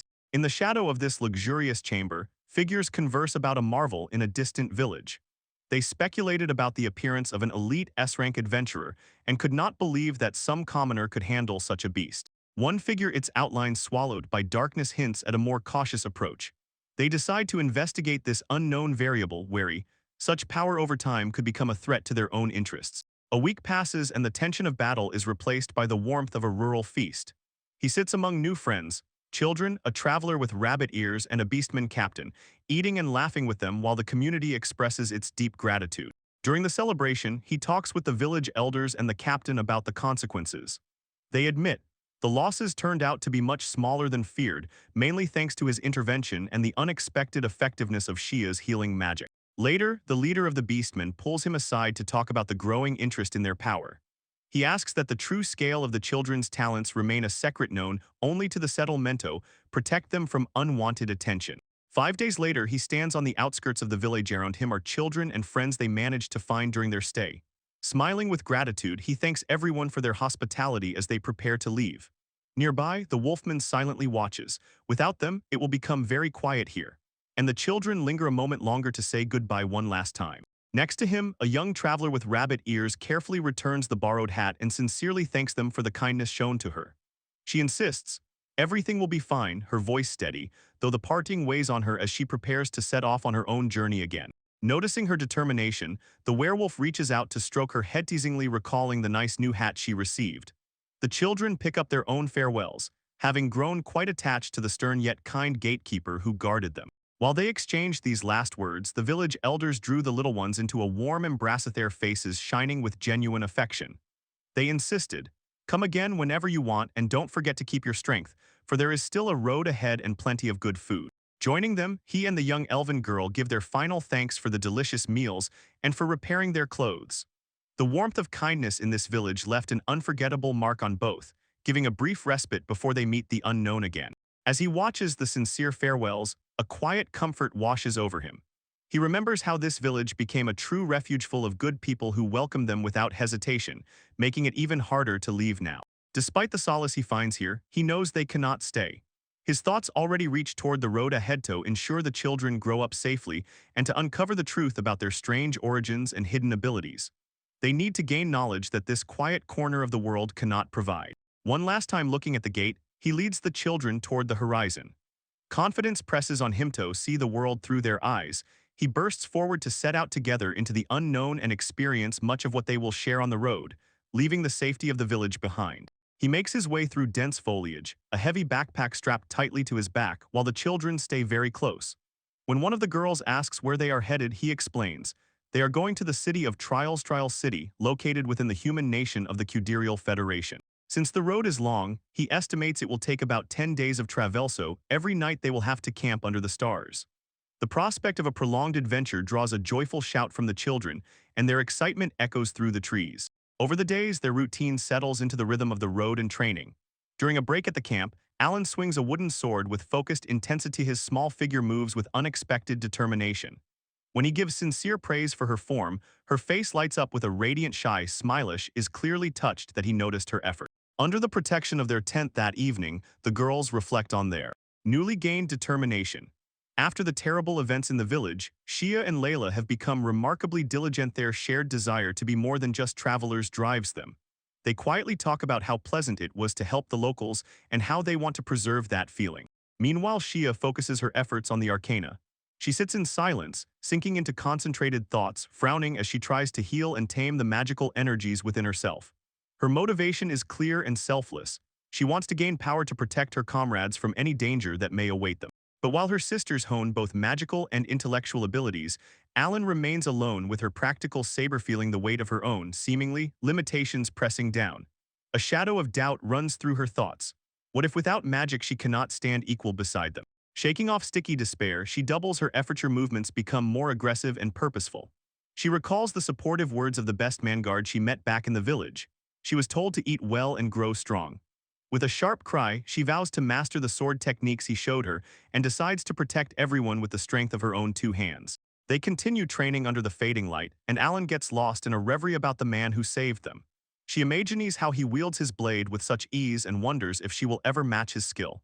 Her dream is broken by a joyful shout from the camp. The meat is ready for their evening meal. Realizing the call, they eagerly rushed to the trembling bonfire where their comrades were already waiting. The aroma of roasted meat filled the air and they left the practice behind. Their youthful energy sharply contrasted with the quiet stillness of the surrounding forests. Not a simple camp space at all, night falls on a luxurious multi-story estate. Lush balconies and glowing windows hint at wealth and power. The building is silent and oppressive, frozen against the dark sky. Under the shadows of stone walls, a heavy, white-furred paw strikes the ground and rushes in a desperate burst. A sharp, piercing squeal of pain spreads through the alley as a dark, looming figure closes the distance and catches the fugitive. It settled against the cold stone, eyes wide open, filled with both sadness and fear. A large white creature that looks gentle emits a dull, mournful whimper, driven by the encroaching darkness while its fate hangs in the balance. Finally, they reached the destination. The girls ahead ran with excitement and shouted for him to hurry. He looked at the giant structure before him and realized they had indeed reached the heart of this region. Before them stretches the Sujira district of the kingdom of Sudua, sprawling metropolis squeezed between high stone walls. Its circular layout is centered on a large square that feels like the pulse of the city. Warmly smiles, eyes flash with anticipation as he agrees to keep their brisk pace. Feels the weight of the road lift from his shoulders as they approach the gates. When they merge into the crowd, he notices a long queue at the entrance. He recalls that in many large cities there is a fee for entry, and this seems to be confirmed by the orderly line of travelers waiting their turn. The column marches straight ahead until a voice rings out from the watchtower above the gate. It calls the next group in line step forward for inspection. When their turn comes, the guard demands identification. He admits he has none, and the official immediately orders a duty to be paid 2000 luck per person. He reaches for his coin purse and pays for their group without hesitation. The guard, now much friendlier after the payment, advises registering as a traveler. He explains that the guild buys materials from monsters and that high-ranking members are exempt from such fees. He thanks the man for the valuable advice. Turning to his young companions, he wonders if they will all become travelers. The girls wonder if they too can join this idea with a formal registration appeal stamp. He decides he must go to the guild and learn more. Thank you for watching. He takes a confident step forward, loudly announcing their arrival in the very heart of the district. The young man and his companions freeze on the threshold, their mouths agape as they absorb all the power and vast scale of the bustling city before them. Delving into the streets, the girls marvel at the variety of shops and exotic food they have never seen before, while he meanwhile notes the impressive architecture of the central buildings. He suggests they register at the Adventurers Guild even before looking for an inn, and the girls enthusiastically support this idea as they approach the huge multi-story guild hall. Closing the heavy door behind him, he takes a deep breath and mentally prepares for all the bureaucracy ahead. Inside, the hall is teeming with experienced travelers. He scans the space in search of a free counter where they can start registration. He is soon greeted by a bright and energetic receptionist who confirms that they intend to register as new members. Although he admits he does not understand the procedure at all, her cheerful demeanor and a brief warm moment distract him from his nerves for a while. She begins to thoroughly explain how the guild works, that by becoming an adventurer, one can take on conquest or gathering requests, and that completing these tasks raises ranks and grants greater rewards. She continues explaining, revealing how a traveler's rank can provide tangible privileges, discounts on travel between states, and even exemption from tedious border inspections. After that, she hands over the registration document, indicating that the initial fee is 10,000 luck. When she mentions that a deferred payment plan is available, she sternly warns, if the repayment deadline is missed, they will be expelled from the guild forever. He considers the expenses.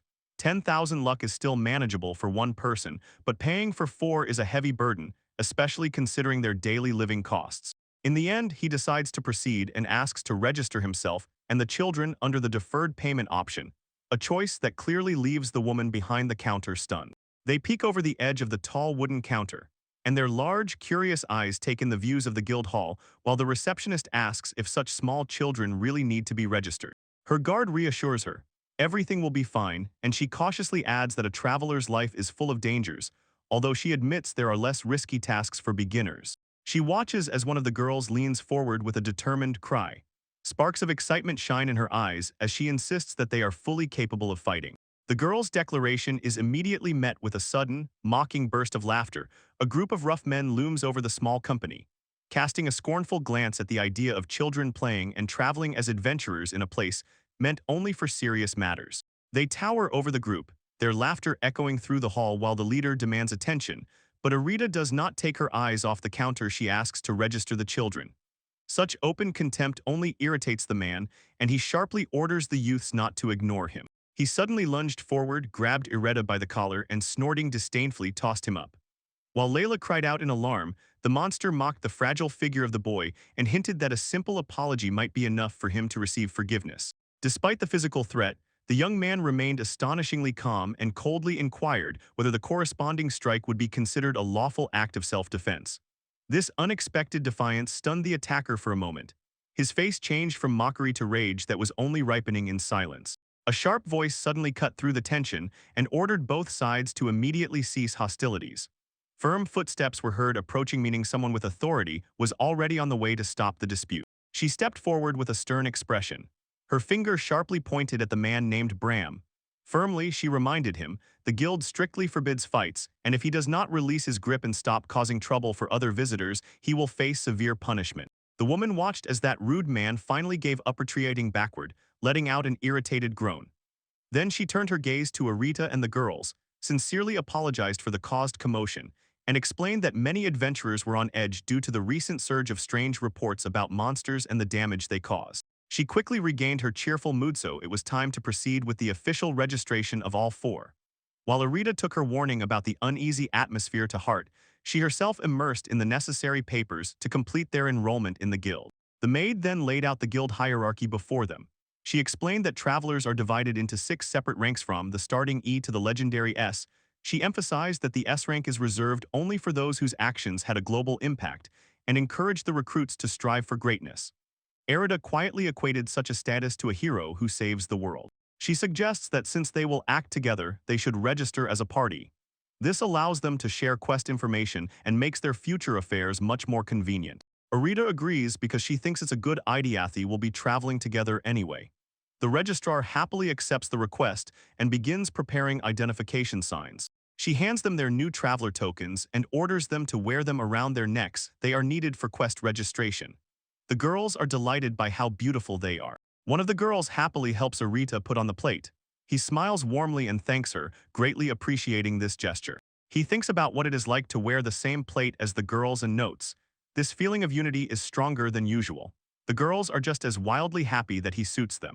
While they are getting ready to leave, Arita thanks the reception administrator for her attentive help. She modestly replies that she was just doing the reception administrator's job. The group exits the guild building, and behind them still echoes the friendly farewell of the registrar. On the outside, everything looks like the girls are full of energy, so they set off for the dungeon the very next day.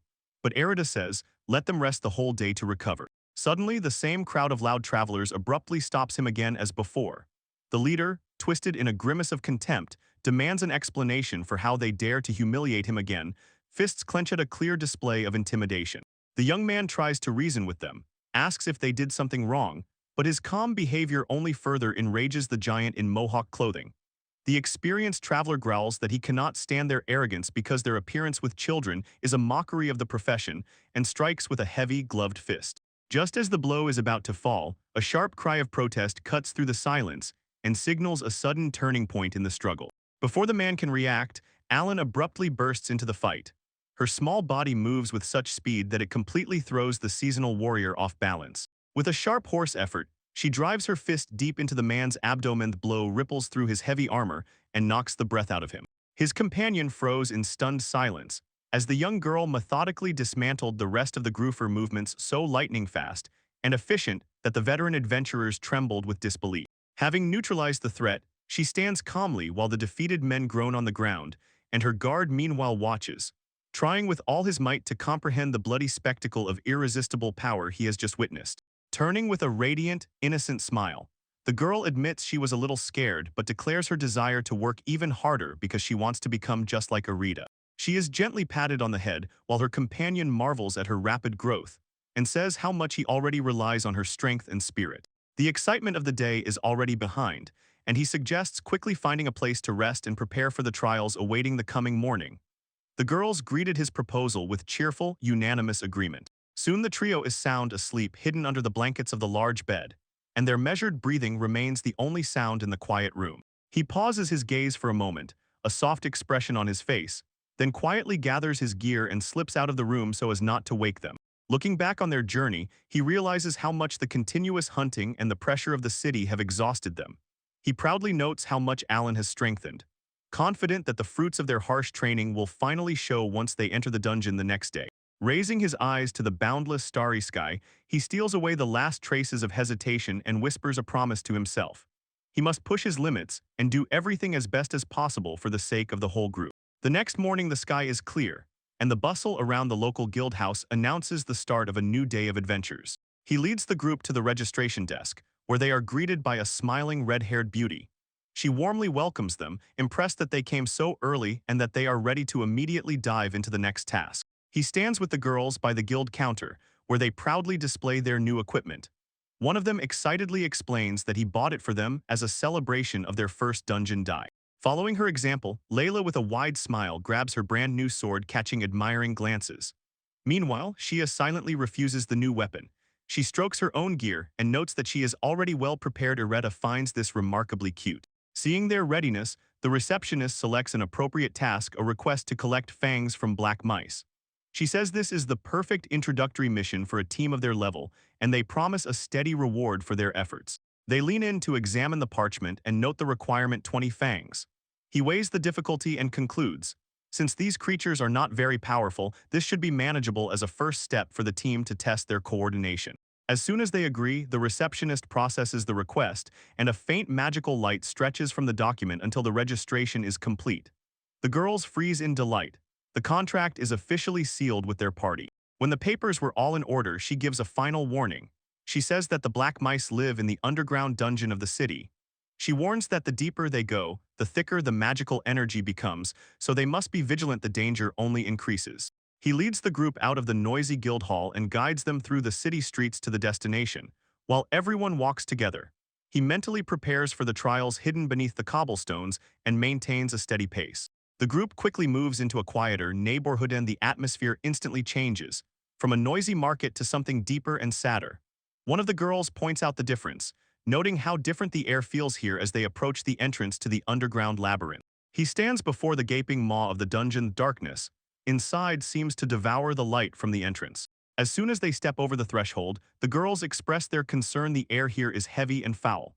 He reminds them that dungeons are places where magical energy accumulates, so the same pressure they are experiencing now is felt. She recalls the guild receptionist's warning.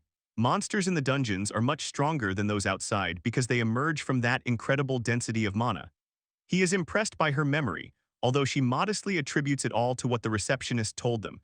The rest listen without looking away, absorbing tactical reminders. Suddenly, a rustle in the shadow captures their attention. The girls involuntarily tense up, their glances darting into the darkness. Somion's presence makes itself known and cuts short that brief moment of conversation. From the darkness emerge several large reddish-brown rats. They gnaw with their teeth and hiss, showing their fangs. It seems their first targets. Black mice did not waste time and met the newcomers. Without hesitation, the young warrior steps forward, her blade catching the dim light. She declares that she will handle them all by herself. Her gaze, like frozen in a mask of determination, faces her first real trial. Although the group did not know it, they were being watched. From the deeper shadows of the cave, two figures observe the children silently and thoughtfully, as if trying to figure out who these newcomers are. Arita and Layla found themselves deep in the wet stone corridors of the dungeon, when suddenly a pack of giant rats leapt out of the shadows and charged forward. Arita shouted a sharp warning, and his hand already reached for his weapon as the vile creatures approached. A sharp horizontal slash strike cuts through the stale air. She delivers the strike to the end. Her delicate figure contradicts the fierce determination in her eyes as she swings the blade and breaks out in a sharp scream. The young man kneels over the fallen beast, checks and confirms.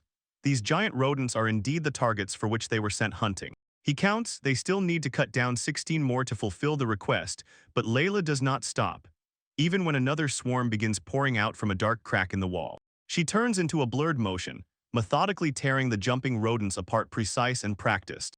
After she deals with the second enemy, Arita shines with pride from the successful hunting trip, and Arita herself confirms their official request is now fulfilled.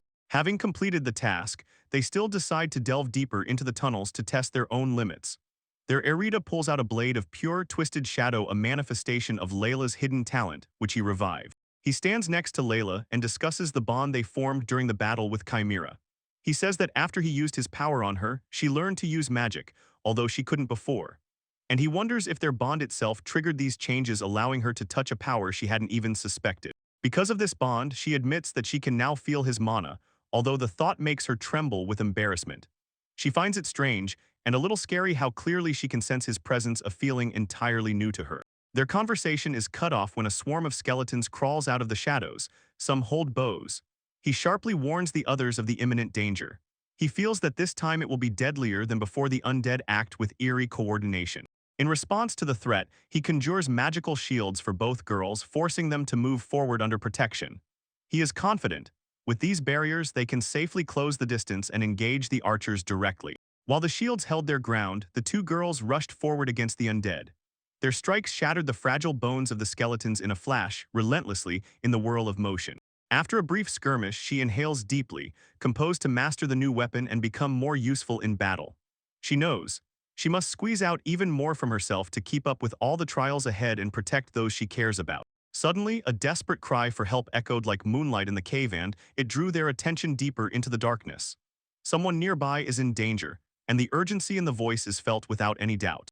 During the investigation, they find veteran adventurers they encountered earlier, those cornered by a massive skeletal warrior. A heavy axe blade is raised to strike. The men are petrified with fear, and the undead giant looms over them, ready to deliver a deadly blow. It swings its giant rusty club hammer, delivering blows so powerful that bones crack. Massive iron whistles through the air as it levels at the juniors. Alan and Layla dart aside, fleeing the deadly strike, while the ground cracks with every hit. Seeing the inevitable threat, he goes mad and shouts to them in despair to retreat, and his voice echoes in the cave. Layla, however, does not move. Narrows her eyes and prepares to fight back, while Alan calls her name in panic. A young girl lunges forward with incredible speed and puts all her newly gained strength into one decisive strike, hitting directly the glowing core inside the monster's ribs, because a direct hit is their only chance to instantly end this fight. With a final loud crack, the giant cold crumbles. Bones crash onto the stone floor and settle in a heap of useless junk. She stands among the ruins, her chest heaving heavily, adrenaline beginning to fade, and only the silence of the dungeon remains. She exhales long and tremblingly, the hood slips down, revealing a tired face. The weight of this meeting settles on her shoulders. Victory is there, but the tension has already taken its toll, so for a moment she wearily lets her strength fall. Nearby veteran adventurers freeze in stunned stupor. Unable to comprehend how some mere boy managed to overthrow such a formidable enemy, they exchange glances and whisper in panic, wondering if these mysterious aliens are demons in disguise. Fear fades, replaced by a deep, chilling suspicion. He clenches his fist in despair, blaming himself for driving her into such a dangerous situation despite the successful outcome. Nearby, Shia froze with wide-open eyes. Her voice trembles as she asks what kind of creature they just encountered. He abruptly steps forward to check on his comrades and asks if everyone is safe, and Soundhai's worry overrides the guilt that had just been gnawing at him. She responds with a barely noticeable, reassuring smile, insists she only has a minor scratch, and tells them to keep thinking and move forward. He began with a sincere apology to the younger ones. His voice bore the weight of his own, as it seemed to him inadequacy. He lamented, if only he were stronger they would not have had to face such danger, but Layla quickly brushed off his worries with a radiant smile. She assured him that she was fine and there was no need to hide her face in such sorrow. As they made their way through the clearing, something that glinted in the mud caught her attention. She pointed to a small crimson bead, the one that had fallen from the remains of their enemy. The children froze at the find, and he watched them with a note of pride and discomfort. How much they had grown, yet at the same time he was worried, for the fear they had apparently sown with their show of strength still lingered among the veteran researchers who had seen it. She raised the small dark orb to the light and with striking certainty recognized it as a skeleton core. She explained it in her own practical way. Such a find is a valuable ingredient for alchemy, so if they bring it back to the city, it would most likely fetch a good price. He couldn't resist. He noted her sharp gaze, admired her knowledge and wit, and decided that they had done enough for today. He suggested ending the expedition and returning back, and the girls gladly supported this idea. Yet their return to the village met a noticeable change in the atmosphere. Walking the streets, he noticed muted whispers and how the villagers' glances lingered on them a moment longer, as if sensing a hidden tension that hadn't been there before. As soon as they reached the guild, they were greeted by the receptionist, his face lit up with genuine relief at their safe return.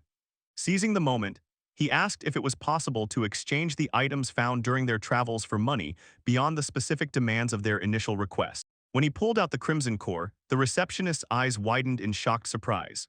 She faltered in stammering, asking if they had really gone deep enough to encounter such a creature, and immediately warned of extreme danger since these skeleton warriors almost never travel alone. She marveled at the find for a long time and noted, even experienced high-ranking adventurers couldn't obtain such a rare specimen.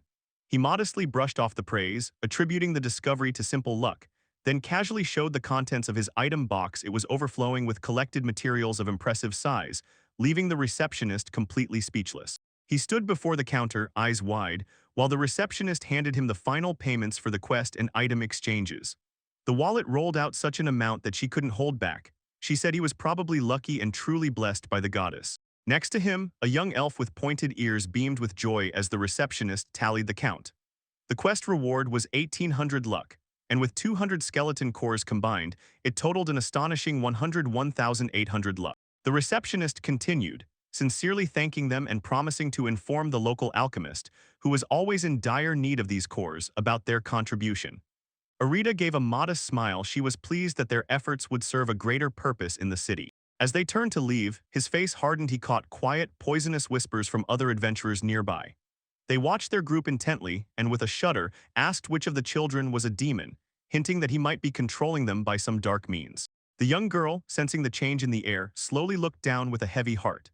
The cruel words of passersby, "Why does the city allow such monsters?" and accusations that the man was manipulating them weighed heavily on her fragile shoulders. He glanced back at the crowd, his gaze cold, filled with silent condemnation.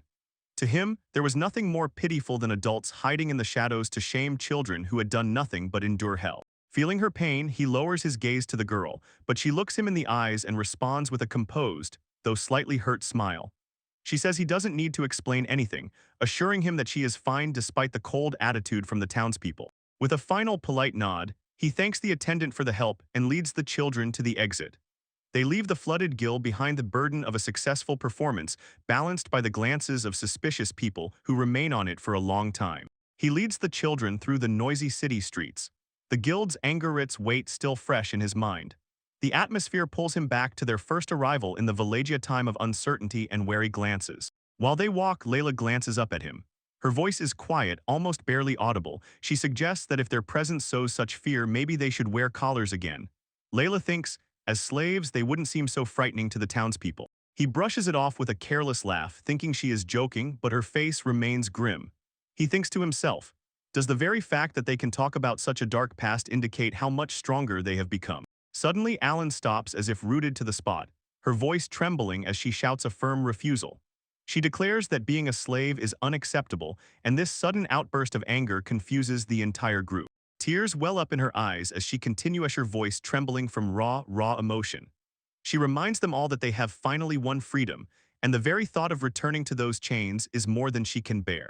She takes a step closer to Layla, and with fierce stubbornness, vows to become even stronger, swearing that she will be the one to protect her so that neither of them will ever have to endure such a fate again. The boy and Shia freeze in stunned silence, struck by the depth of her conviction and the pain she still carries within herself. Her friend's tears soften her guilt, and Layla gives a quiet apology. She looks at Alan with a gentle, understanding gaze and promises she will never again speak of collars or servitude. They walk together through the city, and the heaviness of their recent conversation still lingers in the air. Erdo watches them closely, noticing how Alan especially protects and cares about Layla's well-being. He continues to silently ponder and realizes that fear and hatred of demons in this society run much deeper than he initially imagined. Without taking his attentive gaze off the children, he decides to dig deeper and gather more information about the world they have found themselves in. The next morning, the city again stirs the usual hustle of the streets. People disperse to their daily affairs, unaware of the tension brewing in the small group. As the young man leads his companions through the noisy cobblestones, the air sharply changes. The cooled whispers of the townspeople follow them like a cold wind, and the looks full of horror and contempt watch the demon-bearing traveler passing by. Their movement suddenly stops at that very moment. Someone's female footsteps break into their path. Politely but firmly, she asks for a moment of their time. Her appearance makes everyone immediately focus. She addresses him by name, confirming that he is the one who brought the monster cores last night. Arita immediately puts everything together. So this is the alchemist the guild receptionist spoke about, and she asks if they can talk alone for a minute. He answers cautiously, asking what business she could have with him. Her gaze shifts downward and stops on a young girl in a black hat, Her face reveals nothing, but tension is felt in it. A spark of sharp, knowing gleam in her eyes behind the glasses, and she instantly drops any pretense. She speaks directly. She is interested in the demons they travel with. And this revelation strikes the whole group so much that a cold flash of alarm runs through them. She leans closer, and her voice drops to a conspiratorial tone as she explains, "An open street is not a place for such a delicate conversation." Despite the people around, she hints that she might know the solution to the heavy burden that Arita clearly carries. He keeps his distance. His eyes narrow as he probes the true meaning of her mysterious offer. Feeling the weight of the decision, he turns to his companion for a cue. The young traveler catches his gaze and gives a stern, resolute nod without words, only so it is clear. She believes in his path. Sighing heavily and leaning into his own defeat, he finally gives in, agrees at least to listen to what the mysterious woman has to say. They stand before a sturdy multi-story building with a wooden frame, her refuge. Crossing the threshold, they smell herbs and see shelves overflowing with jars and scrolls. The mysterious alchemist gestures inside and warmly invites them to make themselves at home in the workshop. As soon as everyone settles around the round table, she lightly and solemnly places a hot cup of tea before them. Clink of porcelain cuts the sudden silence. Before diving into the matter itself, she pauses and says there is one small question she wants to ask first. She leans forward slightly, a playful but mysterious smile barely touching her lips, and asks Arita to guess her age. This question completely throws him off balance. He blinks, confused, frozen by the sharp turn of the conversation. After a moment of hesitation, he cautiously guesses that she is somewhere in her 20s. A quiet, melodic laugh escapes from the alchemist as she admits, the compliment is pleasant, but his assessment is by no means accurate. Her face becomes sterner as she reveals the truth about her long life and says that she has been practicing alchemy in this very city for over 2 decades. The revelation hits Arid like a physical blow. His eyes widen, and he cannot believe it because he realizes she is much older than her youthful appearance suggests. She sheds her human form and curved horns grow from her head. Calmly, almost playfully, she admits that she is actually well over 400 years old. She watches his reaction as he freezes in shock, eyes wide. He cannot believe it. He stammers and finally utters the realization she is not human, but a member of the demon race. He struggles to hold back his voice as she gives a soothing smile and insists. She bears them no ill will, though their fear is obvious. Nearby, the bunny girl is completely frozen with terror, her eyes wide open and trembling at the sight of the demon's true face. They listlessly watch her while the whole group remains tense, standing defensively in the middle of the workshop and watching her every move. Their eyes follow her as she leans back in the chair, movement smooth, relaxed. A sharp click of nails on the armrest and she makes it clear, it's finally time to get to the point. She leans forward slightly and stares intently at them, asking if they are interested in hearing the story of the race firsthand. Her words throw them off track. The very moment presses, when they prepare to hear the truth long hidden from the whole world. Ireta and Layla freeze as the alchemist suddenly changes her tone. She leans closer, her gaze revealing nothing, and offers to tell the story of the demon race from their side. He asked why demons were so unanimously hated. She looked genuinely shocked by his ignorance and asked if he knew anything at all about the 4 demon nobles. She begins her story about the Empire Hedatoria on the northern continent. Their mighty and charismatic demon nobles rule their kind, and among their people they are revered as heroes. Continuing the explanation, she reveals a darker truth. These same nobles consider all other races simply slaves. The looming demonic shadow over the people shackled in chains emphasizes the cruelty of their rule. Young girls listen as if stunned, their eyes wide open in horror at such reality. The young man stops and weighs the weight of this revelation, and suddenly understands why the townspeople are so wary. He asks Marlon why she settled in this particular town. She explains, many refugees who fled the tyranny of the empire live here, so the local hostility towards her family becomes understandable. She returns to work. Her voice is soft but firm. She acknowledges her own hatred of conflicts and the long struggle to find a way for different races to coexist, insisting that not every demon is driven by violence. She continues the explanation, and her voice becomes quieter as she looks at the girl before her. She says that her work as an alchemist in this town was driven by a desire to help those who bear the same burden and face the same prejudices. To emphasize her point, she takes out a small, thin glass with a sparkling liquid. She explains with a barely perceptible pride, this is a transformation potion, which she perfected through her research specifically for their type. Holding the vial high, she talks about its amazing properties. It allows the demon to take on a human appearance. There is one condition. To maintain the transformation, continuous mana extraction is required, so while the potion is active, the user cannot cast spells. A young girl is fixated on the vial, her eyes wide open filled with both awe and anxiety. The realization that she must sacrifice her magic to walk among people as one of them weighs heavily on her heart. Weighing the full weight of this proposal, the young man sharply intervenes, his brows furrow with suspicion. He demands to know why she is willing to do this for strangers, but she does not back down, assuring that the potion has no side effects and is the best way forward. She gives a gentle, all-knowing smile and does not take her eyes off the girl. She explains that seeing a demoness so young and so exhausted by the same struggle she once went through makes her reach out, as if she has a special understanding of their shared plight. She steps back a step and gestures towards her laboratory. She acknowledges their natural distrust. She says it is not a trap, but a sign of gratitude for the generosity with skeleton cores they recently gave her, from which she made raw materials. She extends the vial once more and waits for their decision. The young man shifts his gaze to his companion, noticing that there is no malice in the alchemist's eyes.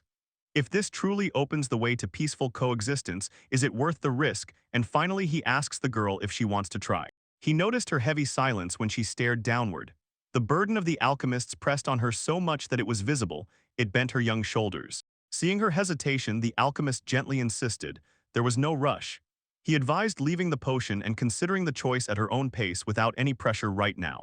They stepped into the clean, piercing air of the city, and she tightly pressed the vial to her chest, whispering a quiet word of gratitude for the gift and for the future he promised. He followed her a few steps behind, noticing how low her head was bowed, and had no idea whether she would bear the burden of a choice capable of turning life upside down in the middle of a busy street. Returning to the two other girls, he quietly explained.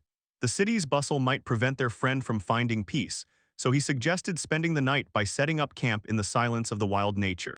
Then he entrusted them with an important mission to lift her spirits. They accepted this request, their eyes burning and nodding decisively without looking away. Late that evening, the quiet crackle of the campfire drowned out the city's noise. The orange glow flickered against the backdrop of the ever-darkening forest shadows as they settled in. Standing before the group, he smiled and announced that they would be making pizza for dinner, and this instantly stirred a curious liveliness and a slight, somewhat puzzled surprise among the girls. He invited Layla to join the preparation and asked if she wanted to help spread the dough on top. She politely declined, instead offering to help with other tasks while everyone worked. A moment later, he showed the results of their work, noting how generously Alan had piled on the ingredients. After that, he served a special portion just for Layla as the fire crackled, he took the heavy pan and wondered if he had overdone the amount of meat. Meanwhile, the girls were beaming, thanking and waiting to see what strength this dish would give them. He looked at them with a warm smile, deciding that the perfect time had finally come. He revealed the dish with a dramatic gesture, a hot pizza topped with juicy monster meat. The girls were delighted by the unusual name and appetizing aroma and eagerly began preparing to take a bite. They took their first bite and their eyes immediately widened from the incredible taste and how the cheese stretched with every swallow.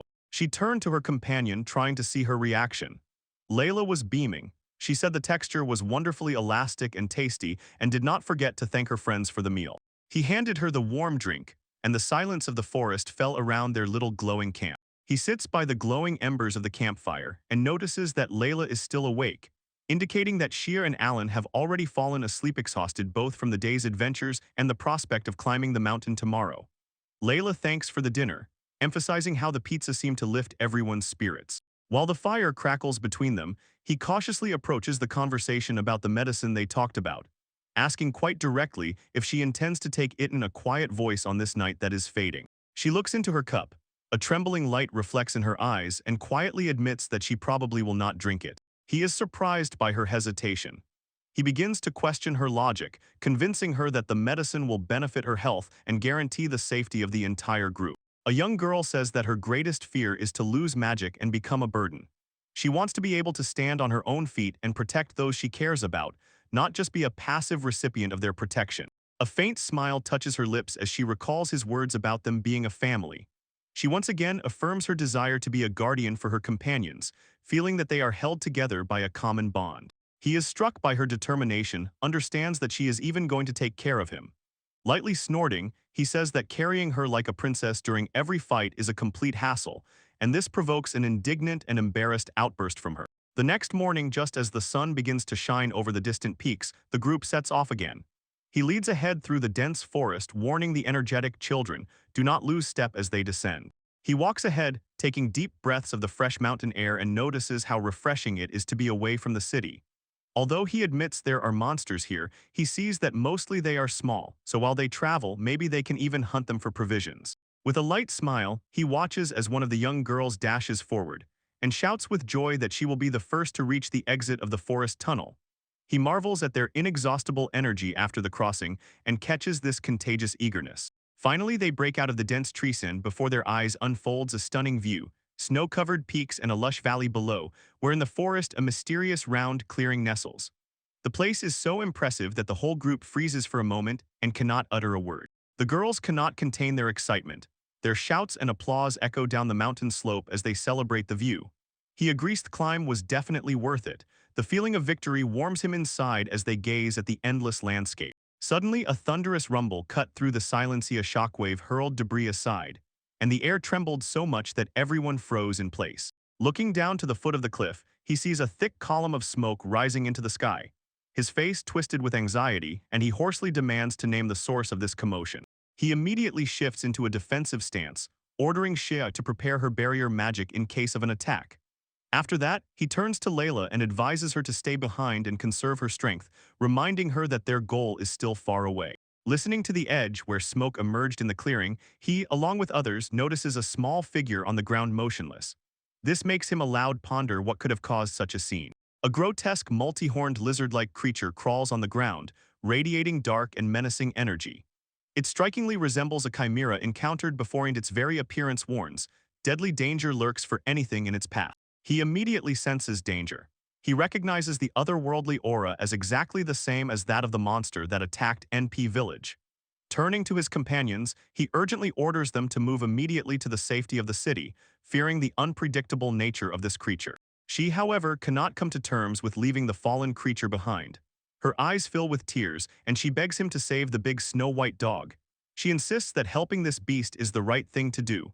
Her compassion for the animal outweighs even her own fear of the monster. He glances at the motionless white creature, contemplates its plea, and wonders if there is something more in this animal than meets the eye. He notices even children seem to feel a deep connection with it, and his initial desire to flee begins to waver. The young man eventually gives in and agrees to help, but only on the condition that the girls keep a safe distance.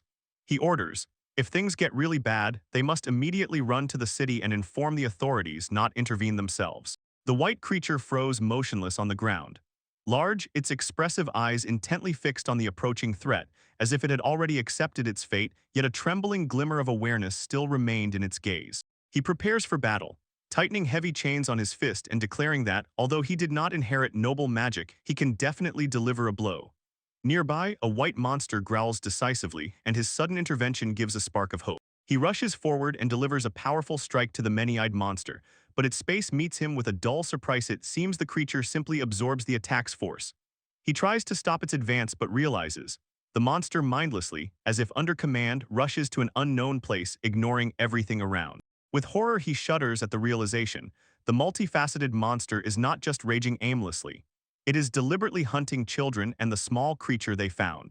Desperate to protect them at all costs, he muffles a cry to Alan, "Protect the white beast," and the young girl responds with a clear, unwavering shout of agreement. She quickly moves toward the animal that is plaintively whining, gently coaxing it to come closer, while the other girls watch, their gazes mixed with both anxiety and tenderness for this fluffy creature. When the giant lizard-like creature begins its attack, the bunny girl panics and strengthens her magical barrier, fearing it won't withstand such acceleration, and he tries to calm her. Everything will be fine. He presses his whole body against the monster's back and tears his muscles trying to stop its movement. But it turns out the attacks are weak, yet the skin is almost impenetrable, and the defensive power is stunning. Under the flickering protection of the shield, the girl rabbit cares for the white beast Layla, understanding that the situation outside is rapidly worsening.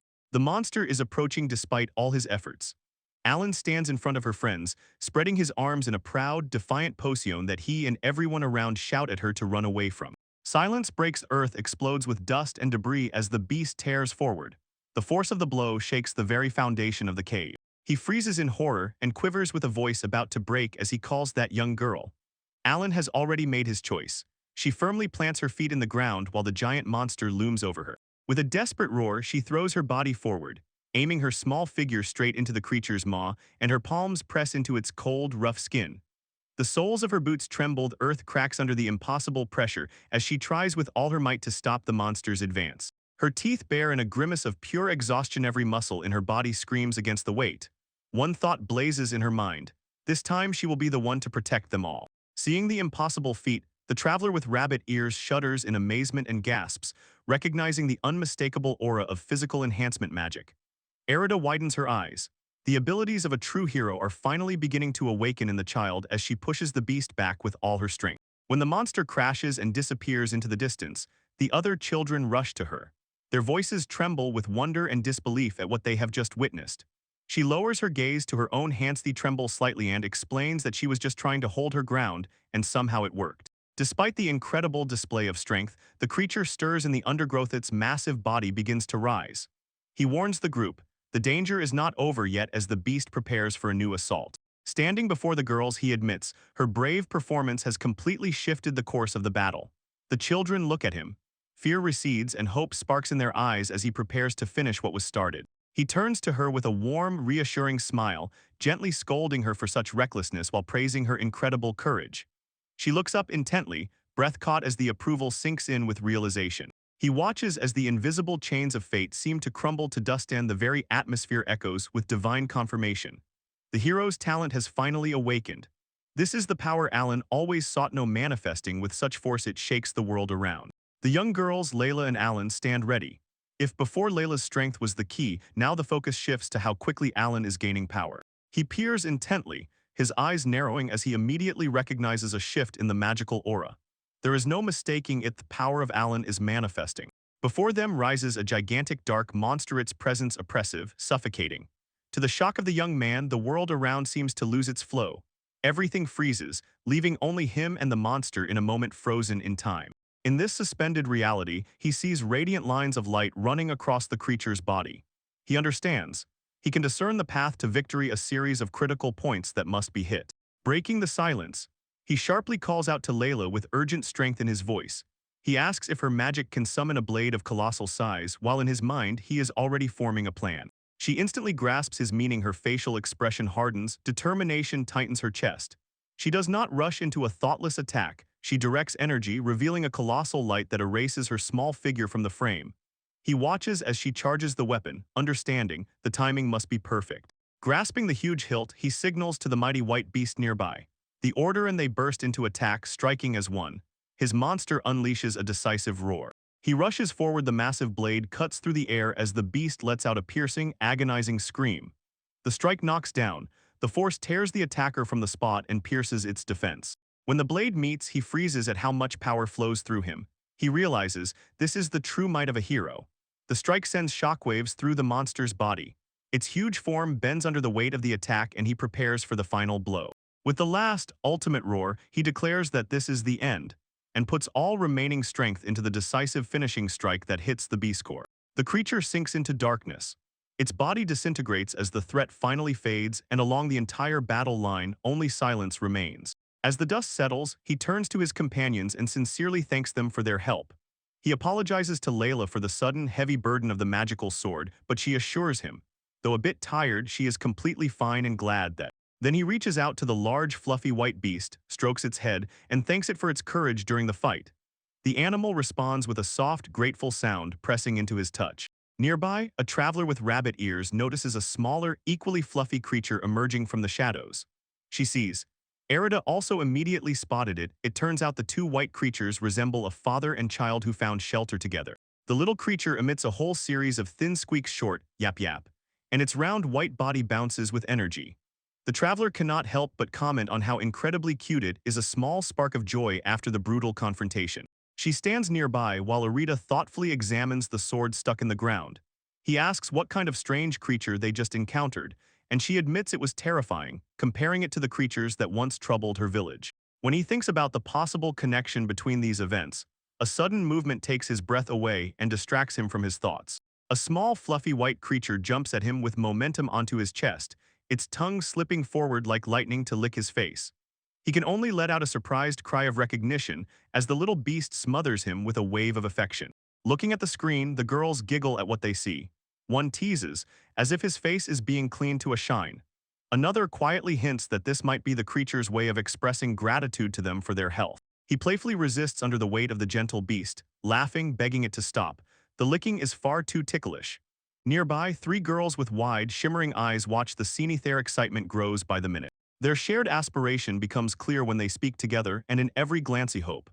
Each begs him, asks to leave the creature nearby as a faithful companion, expressing a sincere and heartfelt desire. He is silent for a long time. The burden of the monster and the girl's expectations weigh on him. When he realizes that he may not win this argument, a feeling of inevitable submission begins to wash over him. He tries to reason with them, emphasizing the colossal responsibility for a living being, especially considering the difficulties of their journey and the constant changes in the environment. But his arguments are drowned in desperate pleas. They promise complete dedication to caring for the creature. He stands firm while three girls surround him in a tight circle, their voices merging into a persistent chorus of pleas. They insist the creature is incredibly strong, claiming it already proved this in a recent skirmish with a lizard, and argue that its wide, deep eyes are a silent prayer for home. But he remains skeptical, pointing to the simple impossibility of truly understanding what the beast desires. When one of them asks if his refusal is due to a personal dislike of dogs, he exhales a tired sigh and admits that hesitation has nothing to do with such petty and humiliating feelings. His face hardens as he explains the weight of their request, reminding them, taking responsibility for another's life is a determination and preparation they may not yet fully realize.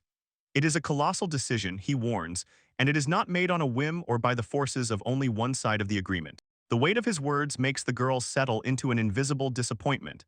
Their previous enthusiasm vanishes instantly. He feels a sharp, unpleasant sting of guilt for their oppression, yet he remains firm, understanding that a hasty agreement would be irresponsible. Gently, one of the girls notices a striking similarity between the abandoned state of the beast and their own story. Despite the stern lecture, they look at him with new understanding. One whispers that his deep concern only proves how truly kind he is. This thought completely confuses him.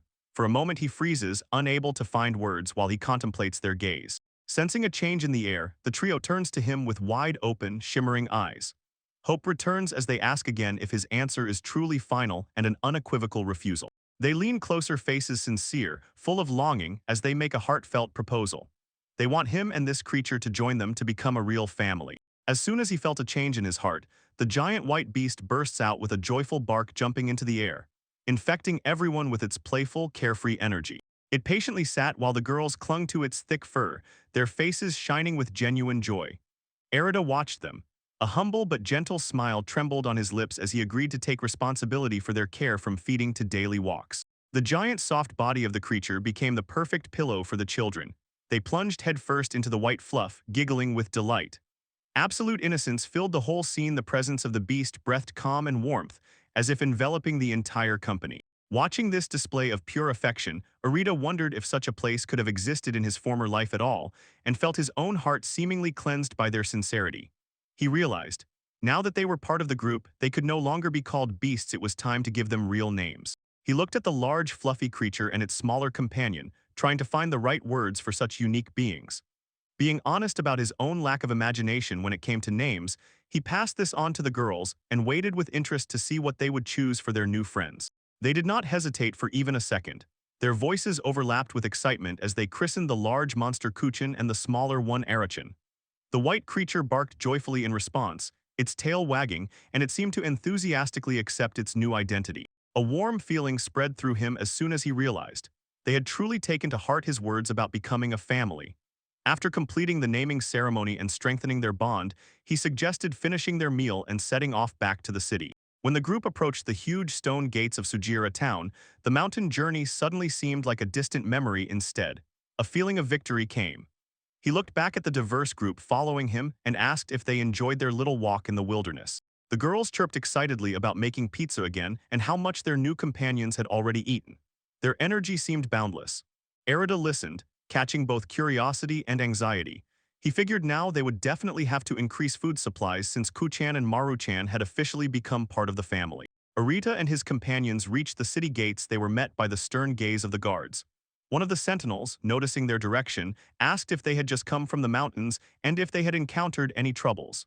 Arita calmly confirmed their route but kept his voice even and restrained. The guard's face softens slightly as he explains that an alarm was raised due to a fierce battle between mighty monsters on the western peaks. He feels relieved that the group managed to return unharmed without ever knowing the true nature of the monsters. Then he says that during the crossing they did not notice anything unusual. The guard nods in agreement with the explanation but warns, if they go beyond the walls again, they should remain vigilant. Arida politely responds to these words. As they pass the gate, he throws a quick sideways glance over his shoulder at the large fluffy white beast walking beside him. Others might see an innocent animal, but he is almost certain. The monster fight and the huge explosion near the summit are direct consequences of Ku-chan's hidden power. Turning his attention to the group, he suggests they all work together to protect little Mara-chan given his tiny size.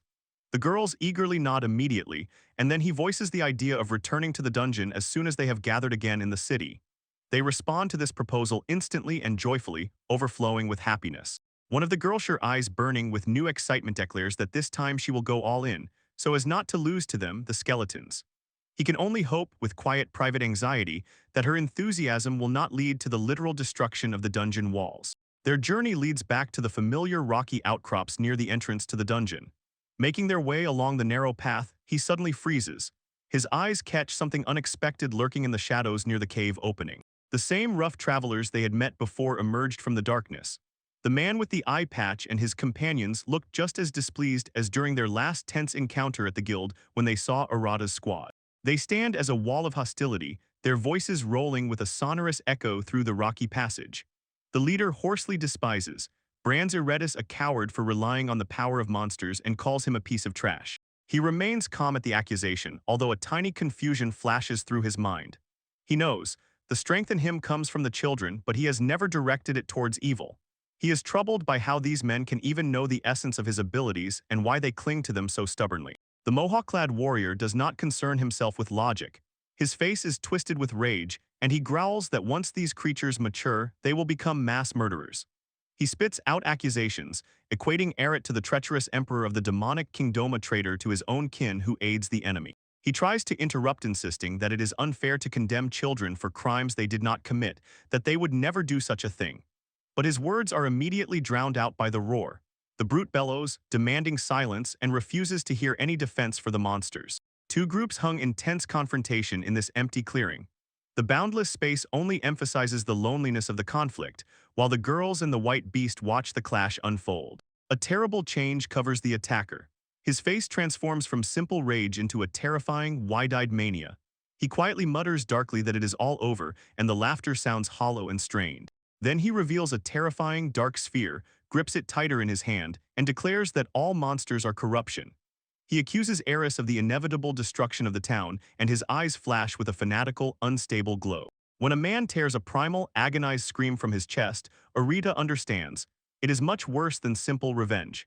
He sees a strange emptiness in their eyes if they are just puppets pulled by invisible strings. And in despair, he shouts to his companions to retreat before the orb is torn down. He freezes in shock as the dark sphere suddenly shatters into countless fragments, and a sharp burst of energy echoes dully in the cave. After the crystal explosion, the leader of the adventurers stammers from shock, his eyes wide open and empty, while he mumbles that it is all over for all of them. For a moment, the immediate threat disappears.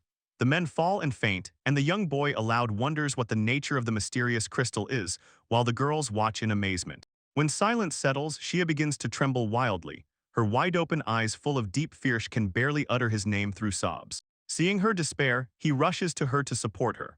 While one of the girls recognizes the broken object as a manless stabilization crystalline epiphany that only increases his confusion. Suddenly, the ground begins to groan and shake underfoot, forcing him to shout for everyone to evacuate immediately and ask if his large white satellite can bear the weight of the unconscious man.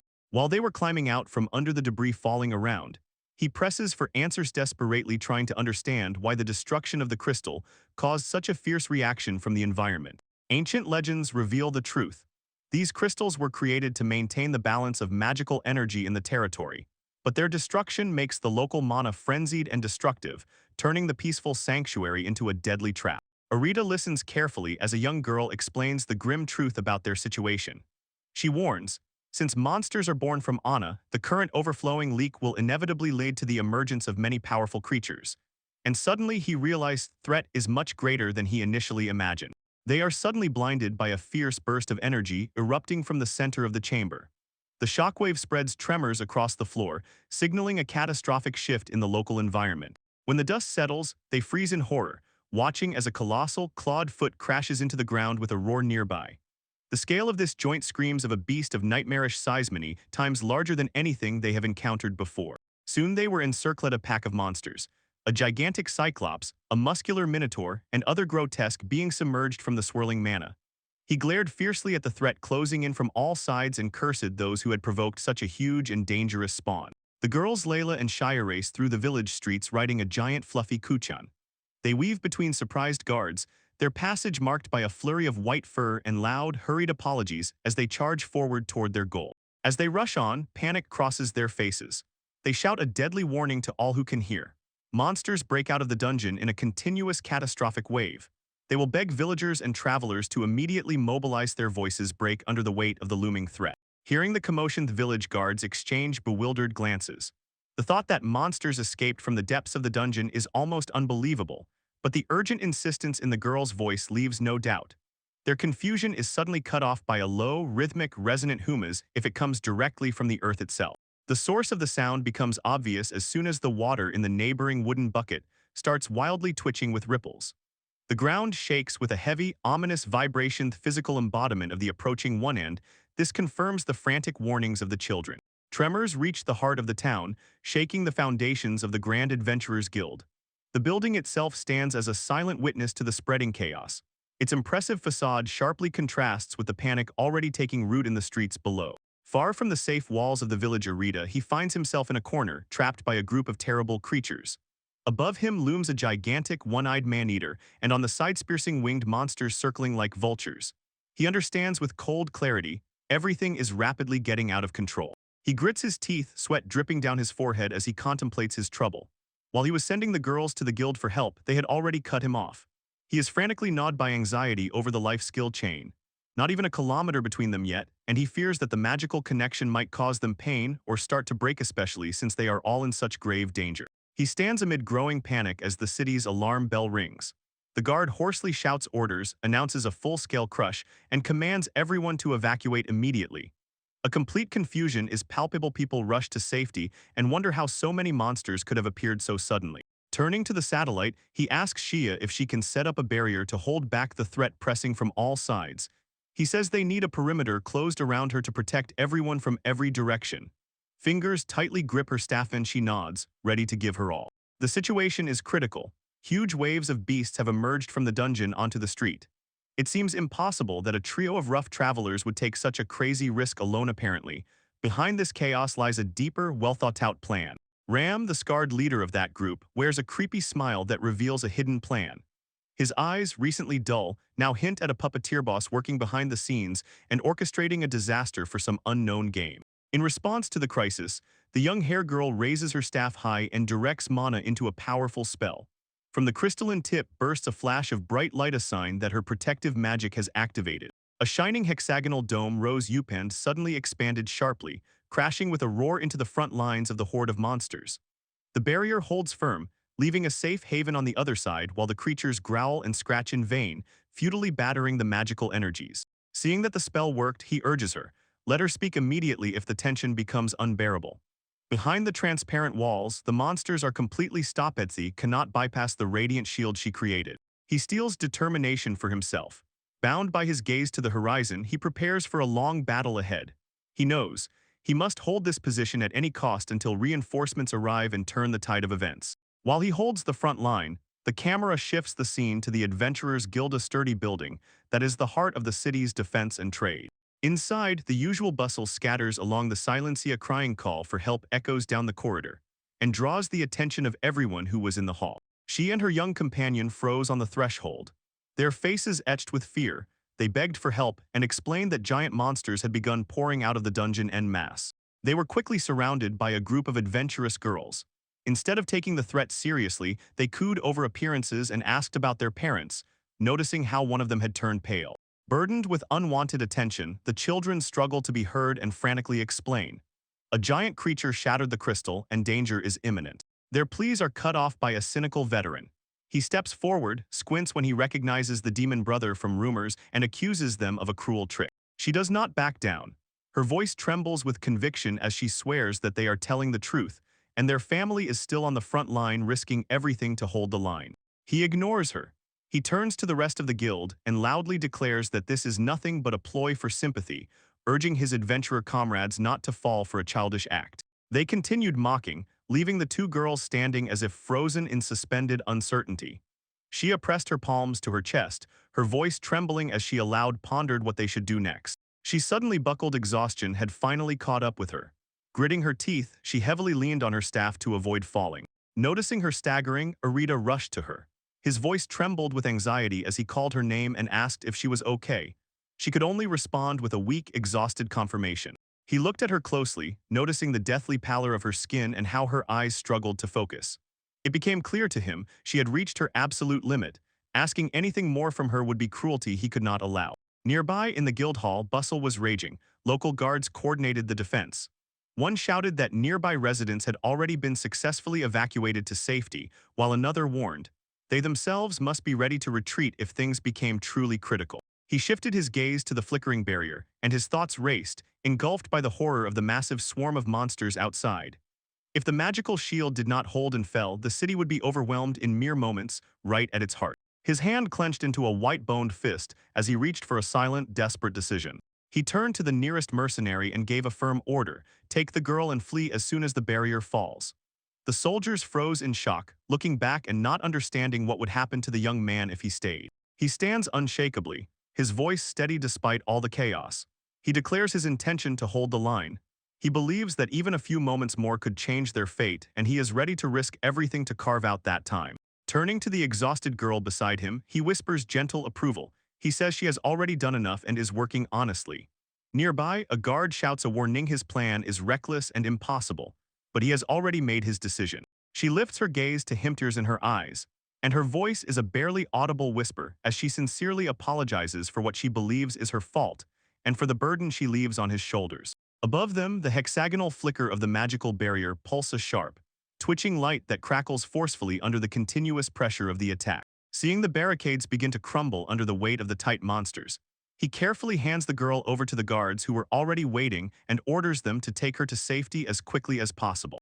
With a swift movement, he stretches out his hand and snatches a sword from the belt of one of the frightened men, ordering them to guard the girl while he borrows the blade for the upcoming fight.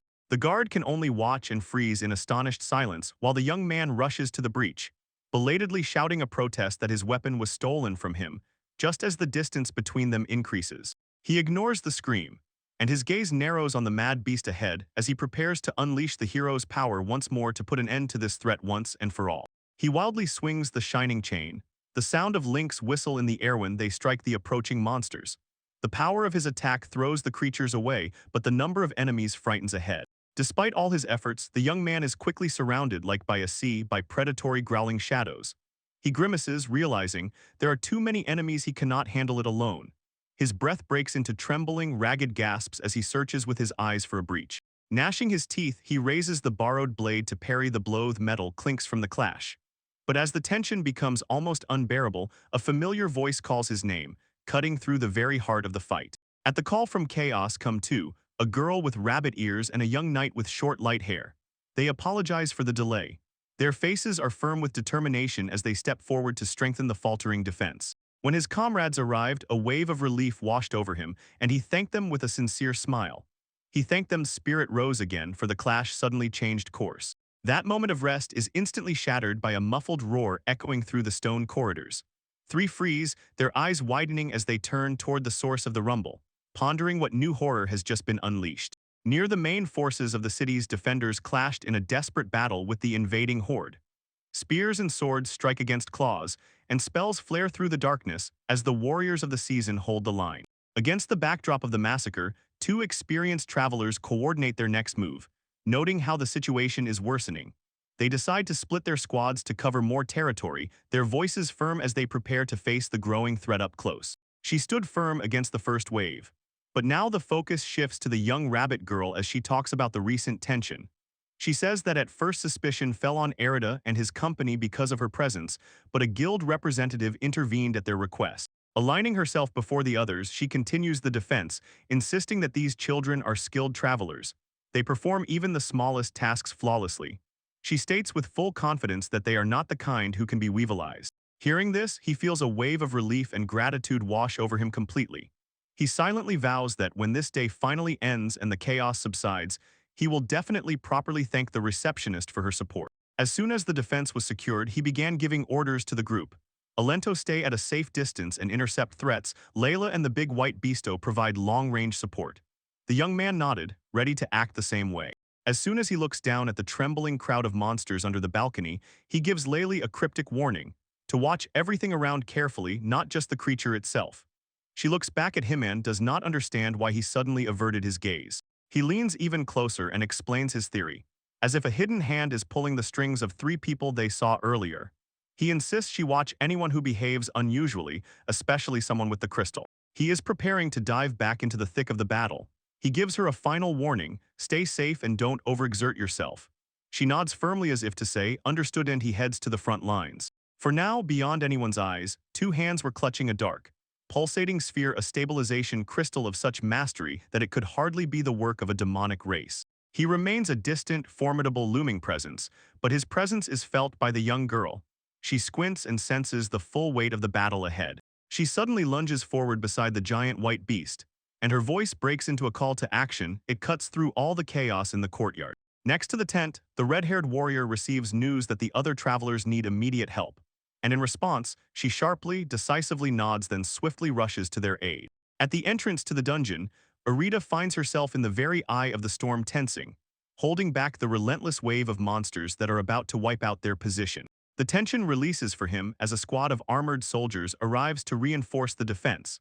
They carry heavy shields and sharp blades, a long-awaited respite. Despite the reinforcements, he notices monsters are emerging faster than they can be defeated, and in panic, he orders the fighters to urgently change positions to prevent total exhaustion. While the front holds the line, a grim necessity reigns in the rear.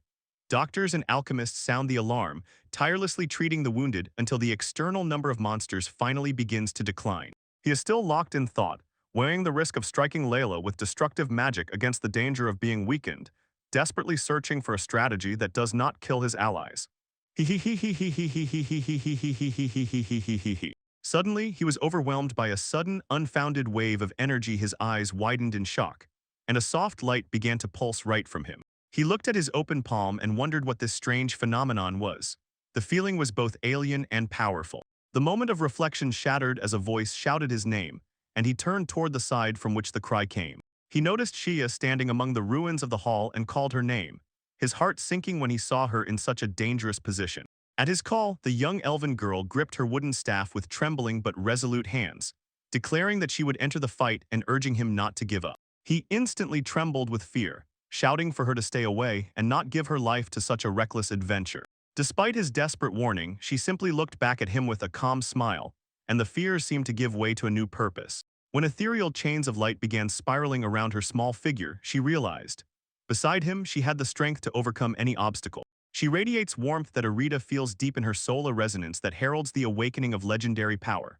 While the ethereal shackles blaze with light, he experiences a profound insight. The talent of the Bond Weaver has finally blossomed, meaning there truly is a real saint among them. Arita clenches her fist. If she is gaining power, they might for the first time have a chance to change the course of the battle. He wastes no time directing this newly found energy into a mighty spell. His voice resounds authoritatively as he summons an arc that releases a healing mist. A dazzling flash of light bursts forth, a wave of restorative magic covers the battlefield, and the surrounding warriors freeze in shock. Marlin and the veteran leaders watch in disbelief, their wounds close instantly. The fatigue of battle vanishes, giving way to a sudden, invigorating surge of strength that makes them believe they can continue fighting. Seeing the tide change, the armor commander seizes the moment, roaring to his troops to give everything to stop the monster's advance. He orders to surround the dungeon entrance, preparing for a coordinated strike to crush the enemy once and for all. The veteran adventurers respond instantly.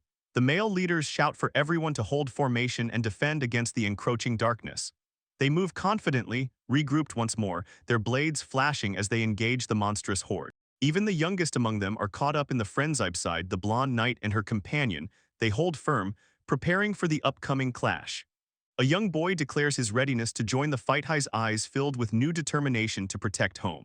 The youth watches intently as chaos unfolds, never averting his gaze. A thought races through his mind as he calculates their next move in this desperate struggle.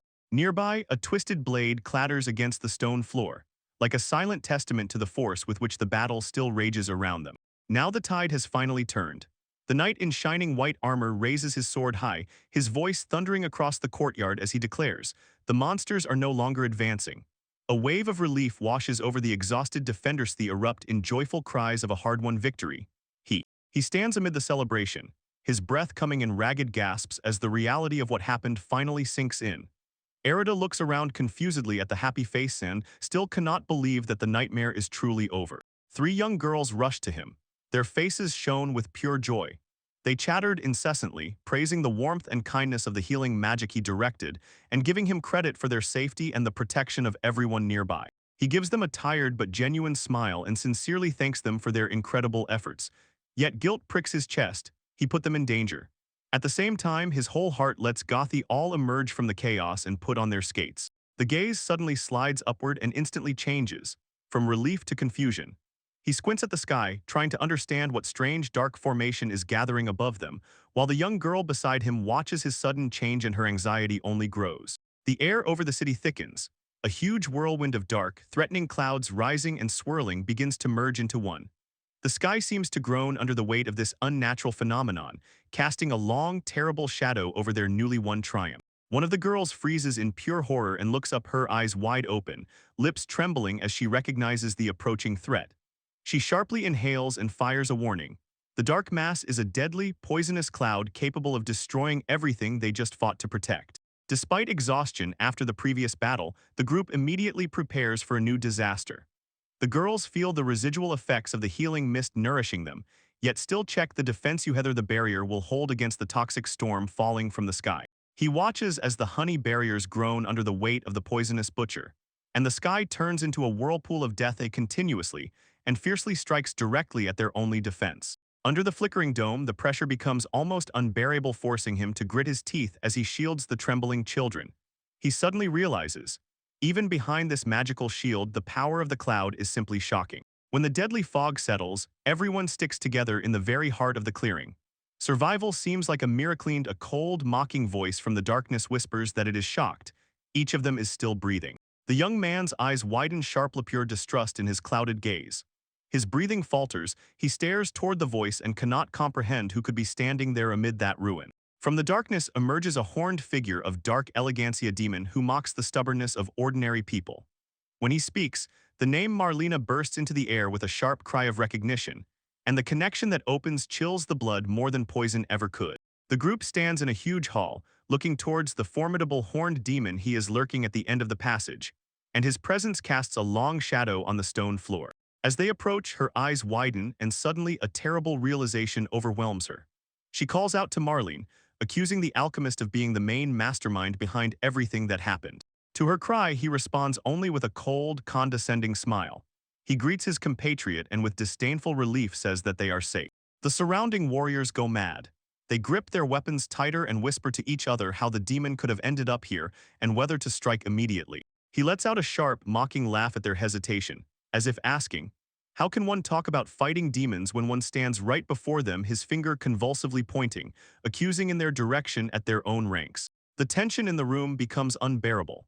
The red-haired knight and her companions freeze in battle readiness for the inevitable clash, and their trust in each other begins to crack. Instead of the demon, their suspicions shift to the alchemist.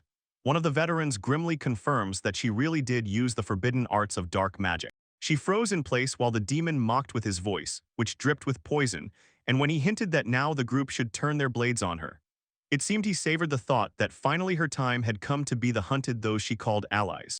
Instead of the betrayal he expected, the fair-haired knight stepped forward. Her voice rang out in fiercely firm defense. She declared that they knew Marlene resorted to dark magic only to protect them, and that they had long been aware of her demonic nature. The demon's smug expression vanished, giving way to complete astonishment. He could only utter a weak, confused sound and could not understand why people did not recoil in horror upon seeing this revelation. Experienced travelers joined in, reminding everyone how she supported them in battle. and how she so passionately defended them in the guild, proving her loyalty through deeds. Overwhelmed by this unexpected wave of devotion, she looked at her companions with wide, shimmering eyes, and her heart filled with a feeling of acceptance one she had long since abandoned. Her thoughts slipped again to quiet moments with Arita and the children. The memory returned of a desperate secret promise she made to herself, to become someone worthy of their compagnon who would never be a burden to those she loves. So long, she lived in the shadow of rejection, haunted by memories of how she was shunned and hated just for who she was. Eventually, she resigned herself to a life where the only thing to count on was hatred. And now those shadows finally dissipated. Tears of relief streamed down her face like rain, and she gave a radiant, tearful smile, whispering sincere gratitude to the friends who had finally given her a place to belong. The demon clicked his tongue in irritation, his face twisted with contempt as he muttered about the stubbornness of his kind. Opposite him, the young man smiled calmly and confidently moved despite the increasingly thick and vicious poison in the air. He decided, everyone except the alchemist is an obstacle that must be removed.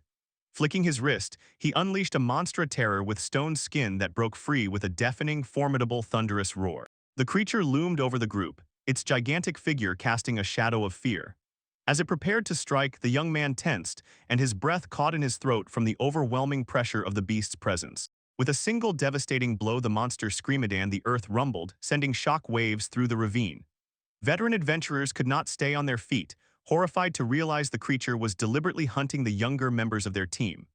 Ireta shouted, ordering the others to hold on, promising to reach them as the slaughter grew fiercer. She fiercely fixed her gaze on the source of destruction, her eyes blazing with newborn determination. Against the backdrop of the bloody spectacle, the demon quietly chuckled and boasted.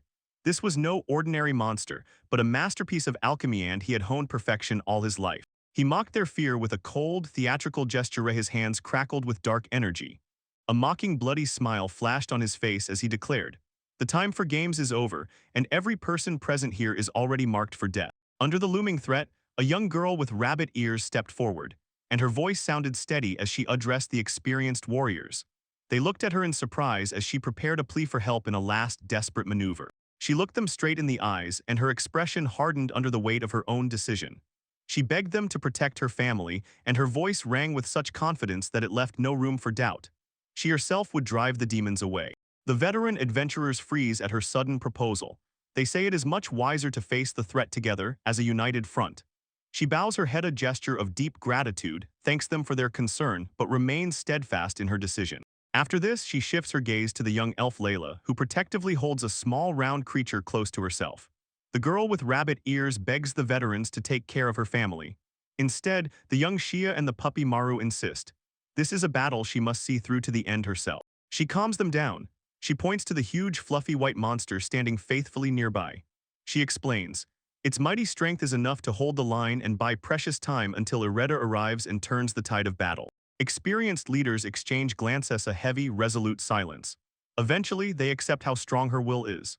The man nods in agreement, and the woman swears with steely passion they will protect the children even if they have to give up the very last. When the matter was settled, she climbed onto the back of the giant white beast and was ready to set off.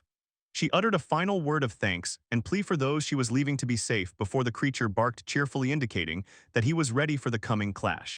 They soar into the sky. A streak of white fur and red fabric cuts through the dim sky, rushing straight toward the dark figure ominously hanging over the battlefield. High above the ground, the girl and her companion stop, meeting the gaze of a refined demon who watches their approach with an expression of cold, indifferent mockery. He snorts disdainfully at her, his voice dripping with condescension as he mocks her attempts to play the role of a righteous hero. Dark, crackling energy begins to gather around his hand. He is about to strike, and it reminds her. To him, she is nothing more than a monster. He watches as the girl and her huge companion rapidly close the distance at an astonishing speed. With a fierce scream, she unleashes the dark curse of the blade. Black energy crackles and rushes straight at him. He barely manages to realize the threat when everything already crashes in. The demon stands amid the swirling remnants of dark energy, and his face shifts from mirth to cold, calculated focus. He admits to himself that the power of her magic far exceeds what he expected from a mere child and understands that lowering his guard would be a fatal mistake. When the clash intensifies, it urges its white companion forward, the voice firm, without hesitation. The beast sharply growls in response, lunges through the smoke, and completely confuses the demon, crushing it with sheer brute physical force. He does not flinch, his eyes sharply widen in shock as a radiant golden seal mark flashes around the creature's muzzle. He begins to understand, this is not an ordinary animal. Suddenly, the demon loses self-control. He realizes that his dark magic is completely and helplessly nullified by the presence of the monster. He stammers in disbelief, asking how such a creature can even be here and what really lies in its nature. Before he could form a counter-strategy, the white beast strikes with the force of a falling star. Its head-to-head cuts with blazing light that blinds. Injured by the blow, he finally recognizes the creature as a holy beast and his brain races wildly, unable to comprehend how anyone could tame such a divine being. Blood gathers in his mouth, and the stone wall behind him crumbles, but he growls, refusing to admit defeat in such a place. When the fight grows fierce, he loses his balance. Catching a gap, the girl with rabbit ears shouts a warning to the white beast, urging it to dodge the next strike. She did not hesitate, seizing the brief moment of chance. She tore with a scream and she scatters a hail of dark needles. The shells tear forward, flying through the air straight at the opponent. He lets out a painful groan as the magical needles pierce his defense. The blow throws him back, and his face contorts with agony and genuine, shocked disbelief. She instantly presses the advantage-rips across the stone floor toward the wounded opponent. Behind her, a white creature freezes on alert, watching intently as the clash unfolds. He looks fiercely at her. His voice thickens with confusion and anger, demanding explanations. Why she, a representative of the demonic race, decided to stand shoulder to shoulder with ordinary people. She meets his gaze with unwavering determination and, speaking calmly and confidently, explains her choice. She acknowledges her demonic heritage and declares, first and foremost, she is a member of the Arata family. He took her in when she was a complete stranger, never once condemning her for who she was. And he did not see a monster in her, chose to protect her, to treat her as his own. She swears to protect the people of this world and do everything so that Erda and others never feel the pain of loss. The demon is silent, his gaze fixed on the girl who chose a path so far from his own. She holds her position next to the huge white beast, and the elegant demon only snorts disdainfully at her determination. He mocks her dreams, insisting that no devotion to people will ever shift the fundamental nature of their relationship. He leans closer, his eyes narrowing with bitter, burning focus as he warns her. Humanity is only a fleeting masquerade that vanishes in an instant. He insists that she will never truly know when they will turn against her, and recalls a woman from his own past who confirmed this cruel truth. She was a constant presence in his life, a woman who cared for him day after day, and her gentle smile truly seemed sincere. She brought him food even when he pushed her away, stubbornly closing the distance he tried to keep between their races. That fragile part shattered the moment she finally saw his true demonic form. He barked furiously with rage, his face twisted as the memory of her abandonment bit into his mind. He believed that as a mage, she would understand him something supernatural, but in the end she fled from him, and this only strengthened his conviction. People will always fear and persecute their own conscience. She clenches her fist tightly, her knuckles whitening as she admits how heavy his words are. She quietly says that from the day she was born, she knew only persecution from both people and demons. Her eyes flare with sudden, harsh determination as she rebuffs his cynicism. She declares that Arita is the only exception, a man who gives love and protection without any hidden agenda. It is for this reason she chooses to place unconditional trust in him. She remains steadfast while the demon falls silent. His head bows, and in this is a mixture of disappointment and perhaps a trace of doubt. Nearby others keep their distance and watch the confrontation. Their faces are filled with worry for her friend, and the weight of her conviction hangs heavily in the air. The horned demon sits among the ruins, bowing his head in a moment of heavy realization. He concludes that despite their words, an insurmountable chasm remains between them, making mutual understanding impossible. Before she can respond, thick dark tentacles burst from the ground, wrapping around her fragile body with furious speed. Seeing the sudden attack, her companion screams a fierce warning, pleading for her to run while there is still a chance. Nearby, a guard draws his weapon, his face paling in shock at the sudden escalation. The girl struggles in improbable shackles, her eyes wide open in horror as the shadows tighten their grip even more. A sudden, brutal shockwave tears the space apart, and the guard with the young girl is thrown backward as if struck by lightning. He looks away with cold, narrowed eyes. A moment of pity disappears, replaced by sharp, stinging annoyance. He snorts disdainfully at the interference, rejecting the efforts of those he considers petty scoundrels, those who dare to disrupt his focus. Despite her own trouble, she shouts at him to stop, begging not to harm the innocents caught in the crossfire. Her voice trembles, in it fear for herself and a desperate need to protect others. He looms over those who have fallen, his face twisted with pure disgust. He is fiercely nauseated by the fact that even standing before their own end, they still place the welfare of the human race above all else. He loomed over the captive, his face a mask of hidden anger. His voice dripped with resentment. He declared that he could not understand why she was granted forgiveness while he was not. Judging her a monster, he ordered her to die here and now. A clawed hand with furious strength grips the girl's face, bending her head back with blows of rough force. Her neck can only close, its ice tears of fear and pain stream down her cheeks, and a silent scream gets stuck in her throat. The young man suddenly intercepts the move. His hand lunges forward and grabs the devil by the wrist in a grip as strong as a vice. This intervention completely confuses the horned one. The murderous grimace instantly turns into pure shock. She lifts her gaze through the murky veil of tears, and her eyes suddenly widen as she recognizes the face of her protector. Distrust and relief flood her, and she chokes out the name Arata. His fingers clench into a tight, firm fist. The glove's leather cracks under the tension of determination. All attention is focused on the strike that is about to fall. The warrior slices through space with a strike. His fist hits the demon's face precisely. No miss. Thunder sounds, and from the force of this punch, dark liquid splashes into the air. Even the monster's skull cracks. The explosion brutally tears the stone pillars of the grand hall. Clouds of smoke and debris rise into the sky, while a horned demon from the shadows watches the destruction unfold before him. He emerges from the chaos, his face frozen in a stern mask of determination. When he finds Leilash, looks up at him with wide, tearful eyes and can barely whisper his name, unbelieving. He rushes up to her, sincerely apologizes for being late, and the young girl beside her looks on, mixing deep sadness with sudden relief. She begins to break down, her voice trembles as she confesses her guilt for putting her companions in danger, and in bitter rage because she failed to stop the alchemist's advance. He reaches out his hand, gently pats the baby on the head nearby to calm him, then turns his attention back to the girl with rabbit ears and assures her she fought bravely for everyone and has already done more than enough. With a final, decisive order, he tells them to leave the rest to him. His gaze burns with a fierce protective instinct as he prepares to face the real threat head-on. Dust begins to settle over the devastated courtyard, where against the backdrop of shattered fragments of once magnificent architecture stands a solitary figure. The silence is thick, as if before something. He snorts disdainfully at the screen, and his voice drips with condescension as he mocks the dramatic exit and brushes off their desperate struggle, calling it nothing more than a pathetic game of dominion. No sooner does he manage to look back than Arata bursts forward, pure motion and clear intent. The air crackles with the force of the collision. The young man's strike finds its mark and manages to catch the demon by surprise. The Hell Prince rages with fury and demands that his opponents stop interfering. But Arata throws those words back at him, his own voice hoarse with defiance. No one is going to give an inch.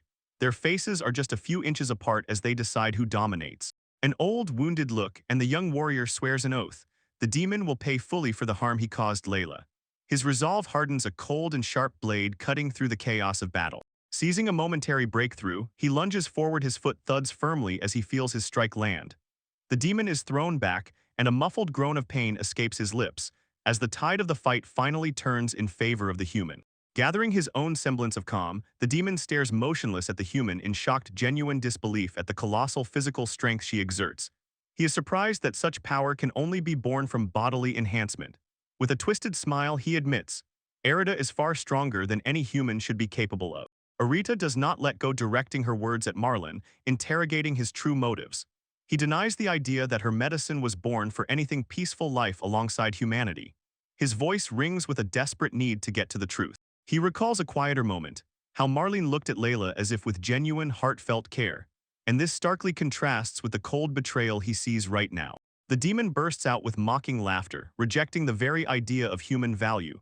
To him, people are merely insects to be crushed, and he reveals, his deepest dream has always been to shatter their fragile silence and enjoy what comes next, a massacre. When a young man stands his ground, he is stopped by a desperate order, and he asks why. If destruction was the goal, so much time was spent on peaceful life among people. He is met with brazen mockery while the demon points out, the massacre could have been arranged at any time in the past if his only desire had been just that. Then he hears a fervent plea. The young man shouts that his hope is genuine, the desire for coexistence medicine was sincere. This thought leaves the alchemist speechless. For a moment he is struck by a memory of a sunny field where once a woman and a child stood in peace, but a cold voice dismisses it as a dead dream. They are overshadowed by the final, devastating proclamation of the impossible when the demon gathers in its hands a swirling mass of destructive energy. He warns there will be no understandingly the end. Meanwhile, he himself prepares to erase both his opponents and the entire town with one devastating explosion. She hears the voice of a young girl cutting through the air, begging her friend to stop the alchemist before his tulip has bloomed. She watches as he clenches his fist. Phantom shackles grip his hand, and he understands since dialogue failed, the conflict will have to end with force. He rushes forward with desperate determination, shouting about the intent to shatter the demonic magic gathering as the dark orb pulses with destructive energy in the hands of the horned demon. Suddenly, the demonic focus breaks down. He coughs violently, and his endurance bursts at the seams. A strange commotion interrupts his deadly spell. The young man freezes midair, his eyes wide open in confusion as he sees the unexpected destruction of his opponent's attacks. Seizing the beginning, he wildly jerked forward. Spectral shackles tied to his hand burst into battle. Ethereal chains, whistling in the air, pierce the silence with a metallic roar. The striking force pushes the demon, and it flies back into the ground with a dull jerk, just as the warrior feels. Marlene's magical presence suddenly disappears from the battlefield. He stands amid the settling dust, while thoughts rush, trying to comprehend the sharp turn of events as voices call from afar. Moments later, both the village guards and children rushed to him. Anxiety froze on all their faces as they examined him for injuries. He immediately assures everything is fine, but insists on not losing sight of Shia and Layla's safety. Turning again to the fallen enemy, he informed the team that the demon was still alive. He explained, "This very creature can create monsters and drive them into a frenzy, so most likely, it knows the answers about the recent strange events in the region." He watches as the guards bind the defeated demon and realizes there is still something to extract from his prisoner. Interrogation is simply necessary. Then he shifts attention to the children, calming them, insisting they are safe, and simultaneously explaining that Marlene has been taken into custody, although she is still alive. They react with shock as soon as he reveals the truth. Marlene spent her last magical reserves to break the final seal, a sacrificial act that saved everyone. He admits his own confusion over the day's events but says, for now, the main thing is rest. The tired company immediately embraces this with joy. After the battle, the dungeon entrance stands heavily damaged, and officials immediately block and seal it to prevent further danger. Fortunately, the city avoided catastrophic destruction. The protective barrier combined with the swift report to the guild prevented the damage from getting out of control. As the sun rises on the new day, patrols increase on the streets, and the community begins the exhausting work of rebuilding what was lost. At the very foundation of the restoration, the guild registrar sincerely and humanely thanks the heroes, noting their courage and safeguarding the city's future. She leads the group into an unexpectedly luxurious hall and explains that the guild master himself has summoned an audience, now that everyone has rested and recovered. Despite the cozy conditions, she is all nerves. Her hands tremble so wildly that the teenager almost spills while she thinks about the chaos caused by Marlene and the incredible weight of this situation. The tension in the room changes as a man with an authoritative yet gentle presence enters. He introduces himself.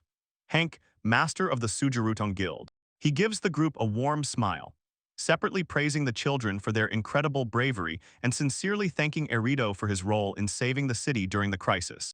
Settling into the chair opposite, he asks if they would agree to provide a detailed account of everything that happened, as he needs to understand the full scale of the incident. A heavy silence covers his request, only a faint aroma of tea resonates, while the company prepares to go through those terrible events again. During the discussion, he expresses genuine surprise regarding Marlene. The alchemist was a familiar face in the guild and never aroused suspicion.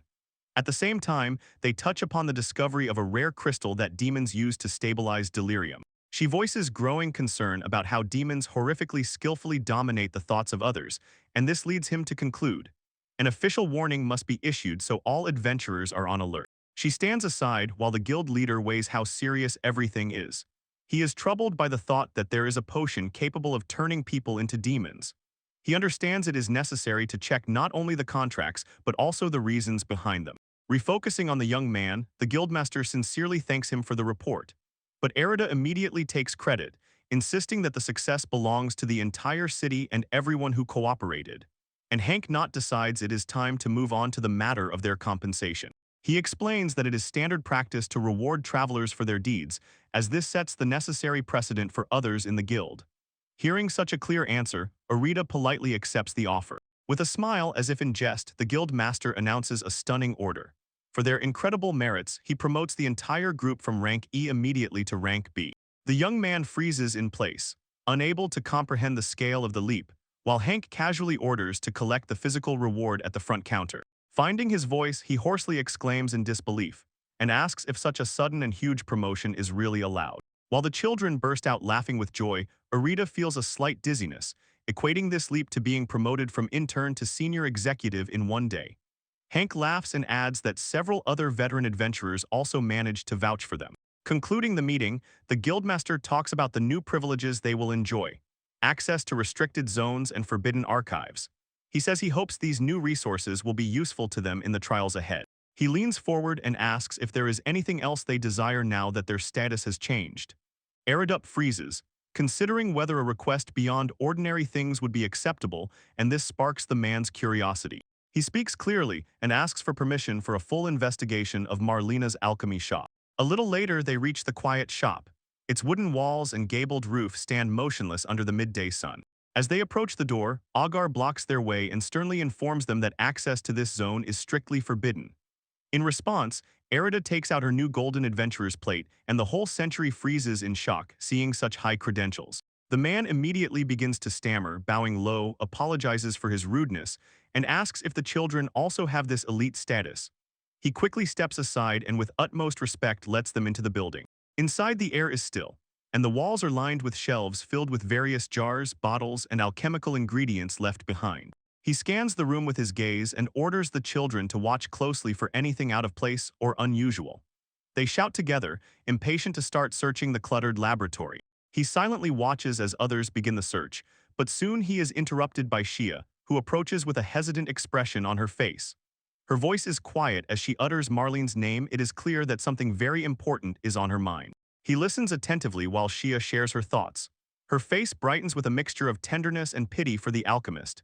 He admits, if Marlene were truly evil, it would make no sense for her to waste time meeting with them unless it was just to get those one-handed medicines. He wants to see the woman behind that reputation. His gaze hardens, a new determination appearing in it as he replays that last chaos in his mind. He understands. To truly protect those he cares about, he must confront the demon's head face to face and uncover what lies behind Marlene's mysterious actions. Next to him, the girl again sinks into her anxious thoughts, lowering her gaze. She fears that without someone's support, even someone like Layla might one day follow the same dark path that Marlene took. Feeling her anxiety, he speaks confidently and firmly, vowing to acquire all the knowledge he can about this world and its inhabitants. He strives to gain the understanding needed to prevent such a tragic fate from befalling any of them. Their muted conversation suddenly breaks off when Alan lunges forward and convulsively tugs at a sleeve, eyes wide open.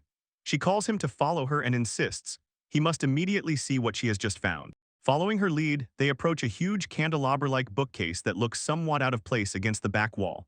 He peers closely at the structure, suspicion growing as he realizes, perhaps behind the rows of books is a disguised gate. The young girl does not hesitate. Her small hands are already rummaging among the shelves in search of a hidden mechanism. She focusedly and insistently lays out her theory, certain that a specific sequence of movements will trigger the unlocking of the door. A muffled mechanical groan and the entire section of the wall begins to slide aside, revealing a dark passage behind it. He looks on with genuine surprise, thanking her for her sharp eyes and intuition that uncovered the alchemist's secret room. He peers into the dark well-like opening, notices there is no ladder, and decides to go straight down. He suggests strengthening himself physically to jump down and orders the children to hold on tightly to him, and they immediately agree. After a smooth descent, they find themselves in a rocky corridor. He leads the group to heavy doors at the bottom of the path. His senses are alert. Any danger could be lurking in the underground silence. He throws open the doors, and he and the children immediately come upon an unexpected scene in the hidden storeroom. Their eyes widen at what they find. They enter a well-equipped laboratory, tall shelves filled with books and a pile of various alchemical components all around. He immediately warns the children, "Be careful, do not touch anything, neither unknown medicines nor materials scattered throughout the room." His attention is drawn to a book left on the table.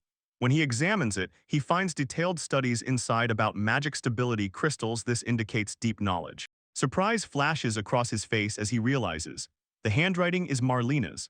He has come across her personal diary, a record of her most secret thoughts and confidential research. Next, he finds a shocking record. Marlena describes her reconnaissance about the human race and the decision to live among them in disguise.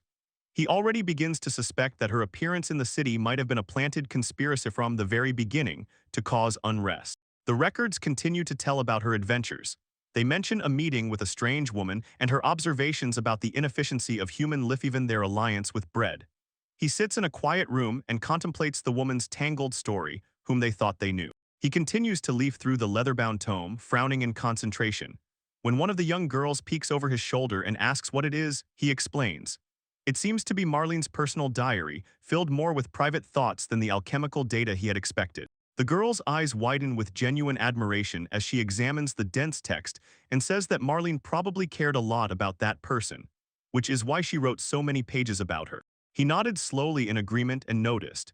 Even when a tone of dissatisfaction breaks through from time to time, the writing still carries an unmistakable feeling of joy, as if the very act of recording these moments brought the alchemist peace. When he turns the pages, his thoughts drift to the complexity of Marlene's heart.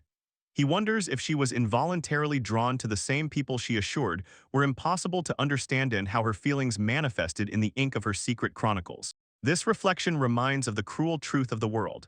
The chasm between demons and humanity often seems insurmountable, bloody, and full of misunderstandings. With a quiet, muffled knock, he closes the book, fixes his gaze into the distance, and calmly but stubbornly challenges that cynical vision, declaring that such a connection is actually possible. Outside stretches above the earth the boundless, indifferent night sky. Above the city flicker cold stars over those secrets buried inside. Deep beneath these same streets, in the cold shadows of the sugar dungeon of the street prison, the werewolf sits silently, pondering the burden of his own defeat and the path that led him to this cage. She sits in the cold silence of his cell, and in his mind pulses the memory of Marlene. It rises and fades like an ember dying out. The bitterest irony is that it is her face he now sees in the depths of his own defeat. He remembers the girl's gaze extraordinarily clear, with a determination that seemed to pierce him through. A self-deprecating smile touches his lips as he dismisses this thought as nothing more than a foolish distraction. The oppressive silence is broken by a cold, mocking voice. Above him towers a horned demon. His silhouette casts a long, suffocating shadow. He looks down with contempt and, unrestrained, calls Marlene's end dull and utterly pathetic. The demon's contempt thickens as he mocks the prisoner, calling him a stain on their kind for having suffered defeat at the hands of ordinary people. After these words, a sharp blow sounds and a painful groan escapes from the fallen warrior. Turning away from the maimed prisoner, the demon slowly walks the cell, his gaze fixed on the cold stone walls. He muses aloud about tracing the trail left by the chimera, admitting that even he did not expect how everything would turn out. His face hardens, turning into a mask of cold calculation. There is one variable that cannot be ignored: the traveler who challenged the circumstances. He realizes this message must be delivered immediately, for a man named Arita has become a threat requiring attention. Layla and Shia bustle around a large cauldron, ladling warm soup to tired villagers. They encourage everyone to eat their fill, their voices clear and friendly alongside the reconstruction efforts. They continue handing out bowls, and the villagers express gratitude, impressed that such young girls work so diligently to help. One man says their appearance is like a blessing. These words are echoed by smiles on the girls' faces as they distribute food. From afar, Arita feels relief seeing how well the girls have integrated into the community. His quiet observation is interrupted. Guildmaster Hank approaches him with a friendly greeting and hints that it is time for him to take a break from the reconstruction work. He turns to the guild leader. The latter admits he has a specific reason for seeking him out. The older man explains that he wants the young traveler and his companions to come to the upcoming meeting. As he broaches this topic, his face grows sterner. He listens attentively as the guild leader explains. This is not an ordinary meeting, but a tripartite conference where the king himself will be present. Hank emphasizes that they want to hear from the adventurer who fought against Marlene, so Arita's presence is critically necessary. He is shocked by the scale of the request, but he agrees to come and promises to help in every way he can. Hank thanks him and orders him to appear at the guild at noon in 3 days to prepare everything. 3 days later, he prepares for the meeting as the sun rises over the city, thus marking the arrival of the appointed hour for the conference. Iratak and 3 children arrive at the meeting place, where the guild master Hank warmly welcomes them in the room. He stands solemnly, and in his eyes, instead of the usual warmth, there is a heavy, oppressive restraint as he admits he has to make a difficult apology. Feeling the sharp change in the atmosphere, the young man asks what happened and what caused such distress. The guild leader delivers a shocking blow. Marlene died within the dungeon. The news hits the group with a wave of disbelief. The girls open their eyes wide and tremble from the sudden loss of their captives. The young man immediately asks if the criminal is still at large, and Hank grimly says it was an execution. He is sure. She was silenced by the same demonic forces they encountered so that she could never testify against them. He continues the explanation. After a thorough search of Marlene's alchemical workshop, no documents about the mysterious crystal were found. And this lack of evidence only strengthens his suspicion that the Empire killed her to bury its secrets. The traveler asks to explain the basis of such a serious accusation, and then the guild leader reveals disturbing rumors. He speaks of hidden research on unique monsters and of a dark shadow of demonic influence supposedly already reaching the Imperial leadership. Next, the veteran gestures to the map, showing a complex geopolitical picture. He talks about the human kingdom of Trials, the beastfolk kingdom Mile, the elven land Ceridia, and the union of villages all together forming the allied nations of Guderia. He listens carefully before asking for clarification about the essence of the tripartite conference. Hank explains, it is a summit of great states with established territories. And Eritu realizes that the humble village where his journey began is only part of a zone where those not affiliated with any side have gathered. He continues to listen as the guild master lays out the political map, explaining, the three races have set aside their natural differences to stand against the Northern Empire as a united front. This looming threat from the north has begun to manifest more clearly, casting a dark shadow over the continent, while demonic influences stir within the borders of the empire. Through this increasing threat, Hank explains that the kings are convening today due to the urgency of the recent monster escape outbreak and the suspicious death of Marlena. As the weight of the political situation slowly settles, his gaze slides to Shia, a quiet, lasting sadness frozen on her face. He finally decides to speak and informs Hank that Shia was actually expelled from the Elven Kingdom into exile, and meeting her former people might prove too difficult. Instead, he offers to come himself. Hank acknowledges that the situation is complicated, but objects. There is a specific request to meet the children who played such an important role in defending the city. The three youths stand together, unaware that their actions have already attracted the attention of the highest officials who suspect. Perhaps they conceal extraordinary talents. Hank looks at him seriously, noting, as the threat to the Empire grows, the leaders seek to identify the source of that incredible power that manifested during the recent crisis. He lowers his gaze to the young elf with concern, gently hinting that she need not force herself to come to this meeting. But Shia meets his gaze without hesitation, stubbornly insisting that she is fine and ready to face whatever comes next. Seeing her determination, he feels a calm silence descend upon him despite the gravity of the situation. He admits, yes, before meeting the world leaders he is truly terribly nervous, but the three children nearby give him strength to believe that everything will end well. He listens as she raises her voice again. Her words sound clear and firm as she explains. If something important is about to happen to their world, she wants to be there to hear it firsthand along with the others. Her words cement his decision, and he turns to the guild master, nodding in agreement. He officially requests that Hank lead them to the meeting, and the elder man meets this gesture with a look of sincere gratitude. The guild master reminds them, as travelers they are not bound by the same oaths as the national knights. They belong to the guild, so their participation is a matter of personal choice, dictated by their own will. He shifts his gaze to the horizon, and his voice carries responsibility as he asks them for further cooperation in the trials ahead. Picking up his pace, the group soon sets off. The heavy wheels of their carriage dig into the ground and grind them toward the summit. When they burst onto the hilltop, he points to the distant flags of the allied states fluttering and announces, the site of the historic conference is finally within their reach. He stepped onto the clearing there. At the center of the summit stood a huge pavilion. Iretak followed closely, keeping an eye on the rows of carriages and soldiers with stern faces from various nations. The air seemed soaked with tension, a heavy silence that suggested the slightest spark would ignite conflict among the gathered forces. As they moved toward the entrance, the group passed through a corridor of armed guards. The sentries' gazes were cold and without any hospitality. From the edge, a dark, hooded figure watched their approach.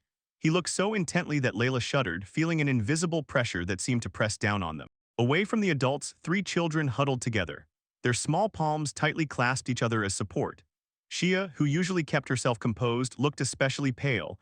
Her eyes darted nervously as the gravity of the high-stakes meeting slowly sank in. Suddenly, a loud, thunderous roar echoed from inside the pavilion, the voice of the brazen greeting of the King of Beasts. Hank reached forward and pulled aside a heavy curtain, revealing the sanctuary where the region's fate was to be decided. Inside, three rulers of the allied country sat waiting. The king of the court, the gray and inscrutable elf father of Celidia, and the majestic beast king of Myalia, who grinned and declared he was tired of waiting for their arrival. Bowing low, the guild leader apologized for their late appearance and said that now that everyone had finally gathered, the council could officially begin. Eridus stood aside.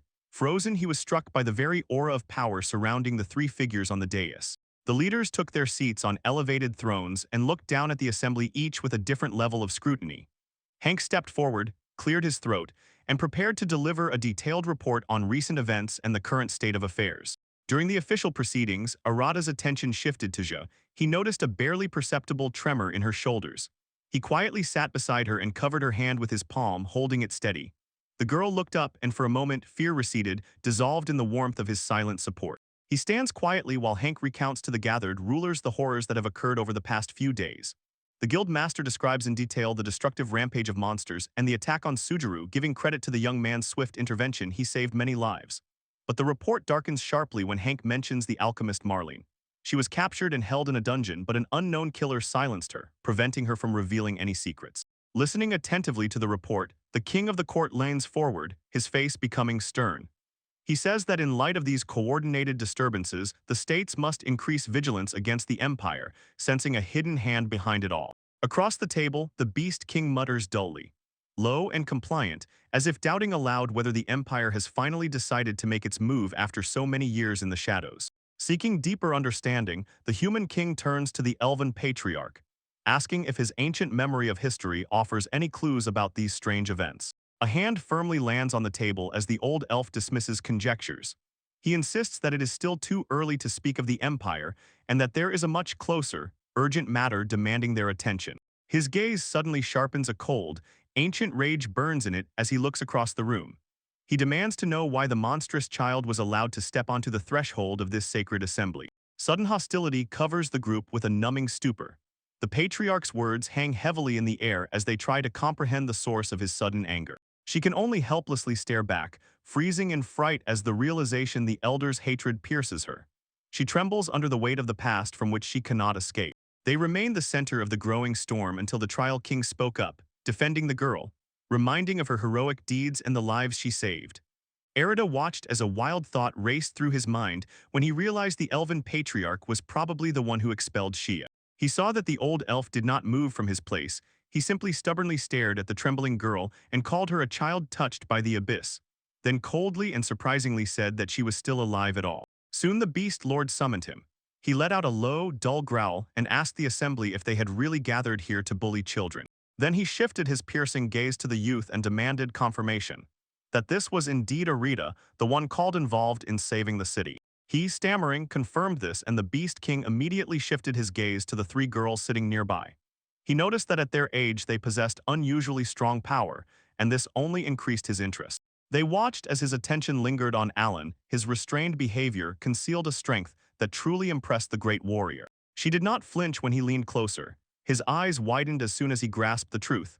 Despite her youth, she had already mastered the art of physical enhancement. With this revelation, he pierced the room with a shockwave. The elven patriarch darted his eyes, trembling as he voiced aloud whether a true hero had finally appeared among them. He remains silent while the word hero hangs in the air like a heavy stone, and Areta shudders from the breath, not believing her eyes. The court king leans closer and demands, "Name exactly what is meant by this statement, and how could such a thing have happened at all?" The face of the small-eyed elf hardens. He narrows his gaze, squints, preparing to dive into a story most would prefer to bury as far away as possible. His silence speaks louder than any words. The full weight of the moment is immediately visible. He recalls an incident from his own youth when the Demon King passed through the lands, a creature whose very existence brought the world to the brink of total annihilation. Ireta listens. They discuss the return of the hero, and the just-begun revelation settles heavier in their chests. In those dark times, a savior emerged from humanity, a hero who rose to challenge the darkness and later laid the destructive enemy low with the blade of life. Picking up the thread, the King of Beasts explains. Although the Demon King was defeated, his incredible power did not disappear, it was only sealed. He proclaims that the cycle has begun again. A soul filled with the hero's might has re-entered the world. Turning his gaze to the young boy, the Lion Man addressed Alan directly and declared that mastering physical enhancement at such a tender age is an infallible sign of heroic lineage. The boy simply freezes in place and looks back with wide-open eyes. his voice trembling as he tries to digest the incredible thought that he is the legendary figure they speak of. As realization settles in the room, the court king adds a chilling final thought. The birth of a hero is always a double omen somewhere in the world. A vessel for the demon king has probably also been born. No sooner had he finished the warning than his thoughts spun away from each other under the weight of the secret he bore. Looking at the girls, Arita understood. Layla is truly a vessel for the demon king, a truth capable of shattering the fragile balance of this meeting. A cold sweat pierced him. He hoped the elven patriarch had noticed nothing in Shia's potential as a saint, and that Layla's dark essence would remain hidden from these powerful leaders. Suddenly, the heavy silence exploded with the thunderous laughter of the Beast King. The gigantic ruler found genuine amusement in this entire story. His sharp fangs were displayed in a wide predatory grin. Leaning down to the younger ones, he threw an unexpected invitation at Alan and his companions to come to his kingdom. And he declared that he himself would personally oversee their training. At this prospect, the boy froze with eyes wide open in shock. The boy could only shudder with amazement and gasp convulsively while the Lion Man explained his reasoning. He insisted that he felt a power inside the child. It is the very core of her breath that distinguishes her from ordinary people. Noticing hesitation, the rulers softened their tone and assured them. He truly loves children very much and will teach them the basics of self-defense. Arita watched this exchange and wondered if this would also apply to Layla and Shia. As she understood without combat knowledge, he would not be able to teach them himself. Noticing the chance, he leaned toward the boy to encourage him and made it clear. This is a rare opportunity to grow truly powerful. With a bright smile and new determination, Alan nodded, confirming his agreement. Turning back to the other world leaders, the King of Beasts made his official statement. He announced that he intended to take the young heroes to the kingdom of Myalua for upbringing and threw down a joyful challenge. Let them voice any objections. The king of the court spoke first, acknowledging that for a warrior there is no better mentor than the king beast himself. Then he shifted his gaze to the silent elven patriarch and asked if his lack of words meant that he also agreed to this arrangement. The elven patriarch looks at Shia with heavy silence. Finally, he exhales and says that she is left to do as she pleases, effectively giving a reluctant, hesitant permission to depart. Shia barely flinches under the stern gaze but accepts the weight of his words. Since the matter is already decided, the King of Beasts loudly announces that the discussion is over. He places his huge palm with all his strength on Arata's shoulder, throwing the young man aside, and his broad smile bursts over the edge with contagious energy. Then he orders Areta and the children to follow him immediately. Areta turns to the girls and asks if they are ready to set off. They respond with energetic nods. Their faces shine with the thought of the journey ahead. Shia and Alan freeze for a moment in silence, focused determination in every movement. Shia's face is like a seal of stern devotion to her path, and in Alan's eyes gleams pure anticipation. Ahead awaits harsh training in a foreign land. Finally, the Beast King bursts into a thick, rolling laugh, officially welcoming the little heroes to his kingdom. He towers and stands proudly, like a beacon of strength, leading his new wards to the beginning of their true trial. As the journey begins, the group gathers near the carriage. Areta solemnly introduces her companions and says that from this day they will be under the care and guidance of the Beast King. He feels the gaze of the Beast King pressing on him as the Lion Man stares intently, and his presence overwhelms him completely. Areta's twitches, barely managing words, not understanding what thoughts just raced through the mighty ruler's mind. He was truly surprised and delighted to see that the fluffy companion had brought along the erudite. The king's cold severity vanishes without a trace, replaced by genuine approval as soon as he recognizes these creatures as legendary sacred beasts. This candid scene throws Areta off track as he looks at the large white creature and the tiny one sitting on its head. He admits with a confused face that he had no idea they were considered such sacred beings. He recalls how the bunny girl effortlessly rode the giant creature through the wilderness. Now it all makes sense that her strength and grace have meaning if you know her true sacred status. Laughing loudly, the king acknowledges Arata's hidden depth and realizes that he has greatly underestimated the youth's connections. With renewed enthusiasm, he announces their next destination, the city of Myalua. As soon as they settled inside the carriage, a new face joined the company. A stubborn young woman introduces herself as Sora. She guards the signs during the journey, and the children greet her warmly with lively energy. She drove the carriage along the dusty road while the group kept their course ahead. In the salon, Arid recalled his past, the time before he rose to his current status.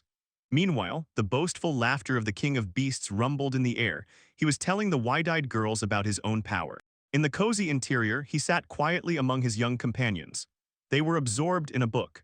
Their youthful curiosity sharply contrasted with the heavy atmosphere of the royal council they had just left behind. Seeing them so alive brought him relief. He feared that the excitement of that meeting might dampen their mood, but their bright smiles and passionate conversations proved they were as resilient as before. While he was lost in thought, suddenly a call from above interrupted his reverie. The king of beasts beckoned him to the carriage roof and he immediately obeyed, eager to know exactly what the monarch needed. He climbed up the side of the moving carriage and found himself on top of the platform under the open sky. The wind whipped his hair as he surveyed the landscape from this unstable new angle. The king sharply turned to him, smiling boldly and confidently. He noted that the way to Myalua was still far, but just sitting idly was a waste of precious time that could be used for improvement. When the king proposed to start training immediately, even the young girl beside him was petrified with amazement. The idea of practicing combat maneuvers on a riding cart seemed unreal, but the king's enthusiasm was impossible to deny. With a loud laugh and a proud thumbs-up gesture to his chest, the king announced that he would be their instructor. He ordered that from now on they address him as master, thus he launched the exhausting new chapter of their journey. He stands before them, a giant figure with authority in every movement, and the young girl exclaims in delight and officially calls him her lord. Nearby, Ireta weighs this title. It seems to her that addressing the mighty ruler this way is more natural than pronouncing his official royal title. With a heavy dull thud vibrating through the roof of the moving wagon, the lion man prepares to share his wisdom, promising, the training he is about to impart will yield instant and profound results. He firmly settles into the lotus position, sitting straight and confident despite the carriage rocking, and declares, the path to true strength begins with a single focused act meditation. This unexpected demand makes his new pupils blink in surprise. And Ireta recalls this idea from her past life, yet she doubts to herself whether such a quiet practice can truly produce the combat results they already see. From his place, he looks down at the pair and admits, they have strong bodies and impressive skills, but lack the basic understanding of how to properly direct and use all that potential. He leans forward, his sharp eyes squinting as he explains, their main weakness is a disconnected core that has no strong connection to the world below. He demands they imagine themselves as ancient trees and drive their roots deep into the ground to gain stability. The earth itself is a source of blessing and borrowed power. He continues to explain, one should feel its presence and achieve unity with the soil, then one will truly begin to understand the depth of their own being. As these words settle within him, the young man plunges into memories of his own combat outings and realizes, he has always relied only on the energy born within his body. Now he wonders if he is capable of truly tapping into the vast external power flowing around him. He listens attentively as the king of beasts explains the first step of their training. He feels the presence of the earth through the vibrations of the carriage, senses the life force surging from the very ground. He begins to feel this life force as a constant flow, a primordial power that permeates the natural world and waits to be grasped by those who have the discipline to see it. A few moments later, in a quiet glade, two students sit in deep meditation until a sudden flash of connection forces the king of beasts to look with newly found curiosity. The young man admits that he is already beginning to grasp the essence of the lesson, and the mentor reveals a wide, toothy smile, praising their natural talent in this matter. He declares that they will continue this rigorous mental trial until the sun begins to set, and the trainee shudders with frightened, exhausting fatigue as the full weight of the task finally sinks in. As dusk falls outside, Sora arrives to announce dinner but stops noticing the heavy atmosphere around the training ground. She notices that due to severe psychic exhaustion, the two students have collapsed onto the grass. Although their instructor is still impressed by the significant results they have already achieved on the very first day.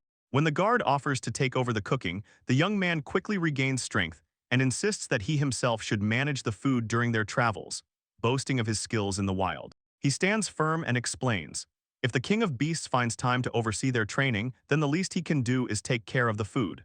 The girls eagerly join the conversation, assuring the lion man that his cooking is truly incredibly tasty. The king of beasts finds the idea of a man cooking something interesting and decides to accept the offer, eager to find out what he can prepare. With a movement honed to automatism, thick, juicy slices of meat go on the grill over the fire and the air thickens with smoke. As the fat sizzles, a tart aroma fills the space. The eyes of the king of beasts widen sharply in pure shock as he takes a bite, and he roars with delight. The meat is simply incredible in quality. While the company settles down to eat, Sora feels the soup filling the body with warmth and calming it, and the king of beasts dissects the complex blend of spices that perfectly emphasizes the richness of the protein. He declares that Arita is truly an impressive person and adds, "It is rare to find someone who fights and cooks so skillfully." The young man modestly replies that he is simply glad that everyone liked the dinner. Addressing the leader as his master, the young man admits, the training of this day revealed to him a new understanding of Alan's incredible potential. Watching a young girl eat with such appetite, the Beast King silently agrees and marvels. At such a young age, she already has the strength of a hero. They have just begun training, Arita revealed, and this shocked the Beast King. The king thought, if they grow so fast and started so late, then even Talon cannot explain their progress. Then he burst into loud laughter, hinting that perhaps the secret lies in the delicious dish they had just eaten together. Arita could only gape in amazement. Could simple food really have such a strong impact on development? While the youth continued to eat heartily along with Sora, the king explained, "A good meal does more than just satisfy hunger. It enhances physical strength and sharpens the connection with the natural energy of the earth, making it easier to control." The lion man then raised his glass and said that even the water has an extraordinary taste. Arita echoed his words, while thoughts raced through her mind, how to understand what such an ordinary thing means but apparently vital. He watched as the king examined the liquid and allowed guessed whether this was yet another manifestation of Arid's mysterious powers. Arita could only respond with a quiet, focused agreement, not knowing for sure how far his influence reached. While Sora silently observed the exchange, the young man pondered where the water came from, like a gift from a goddess. He doubted whether it truly had the property of enhancing hidden abilities and accelerating their development. Later, she stood under the open sky. The captain of the guard noticed a strange trembling in the air, a scent that had vanished from its place.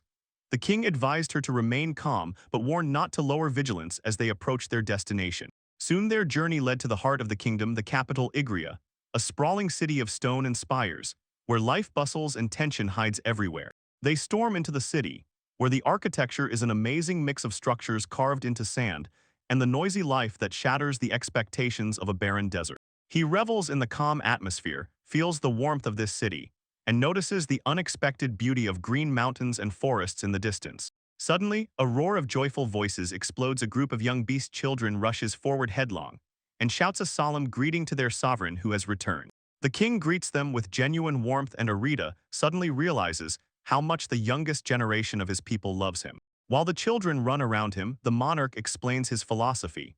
The greatest treasure of the nation is its children, and protecting those who will carry the future is a natural duty. Delving deeper into the royal domains, they approach a magnificent palace where several beast people diligently maintain the perfect cleanliness of the stone walkways. He inquires about these workers, noticing their focused, composed demeanor, and the king explains that they are devoted workers who keep the castle in order every day. The ruler continues, saying that visitors are usually shocked by the sight, and explains, these people were once hunters but now serve their country in this important, peaceful capacity. He explains, even the most skilled hunters face unexpected tragedies, showing footage of beast warriors who sacrifice themselves or survive against monsters and bandits to protect their loved ones. Continuing his explanation, he admits, although he dreamed they would live in quiet peace, their desire to remain useful prompted him to entrust them with the management of the castle. Hearing this, the young traveler lowers his head and bows in apology, showing regret for his lack of understanding. But the king just laughs and tells him not to worry. As they walk, the youth feels genuine wonder. He realizes he had imagined the king as mere power, but this man truly has a noble heart. He raises his voice, tells his mentor how sincerely grateful he is to have come to this land, and calls it a truly peaceful and wonderful country.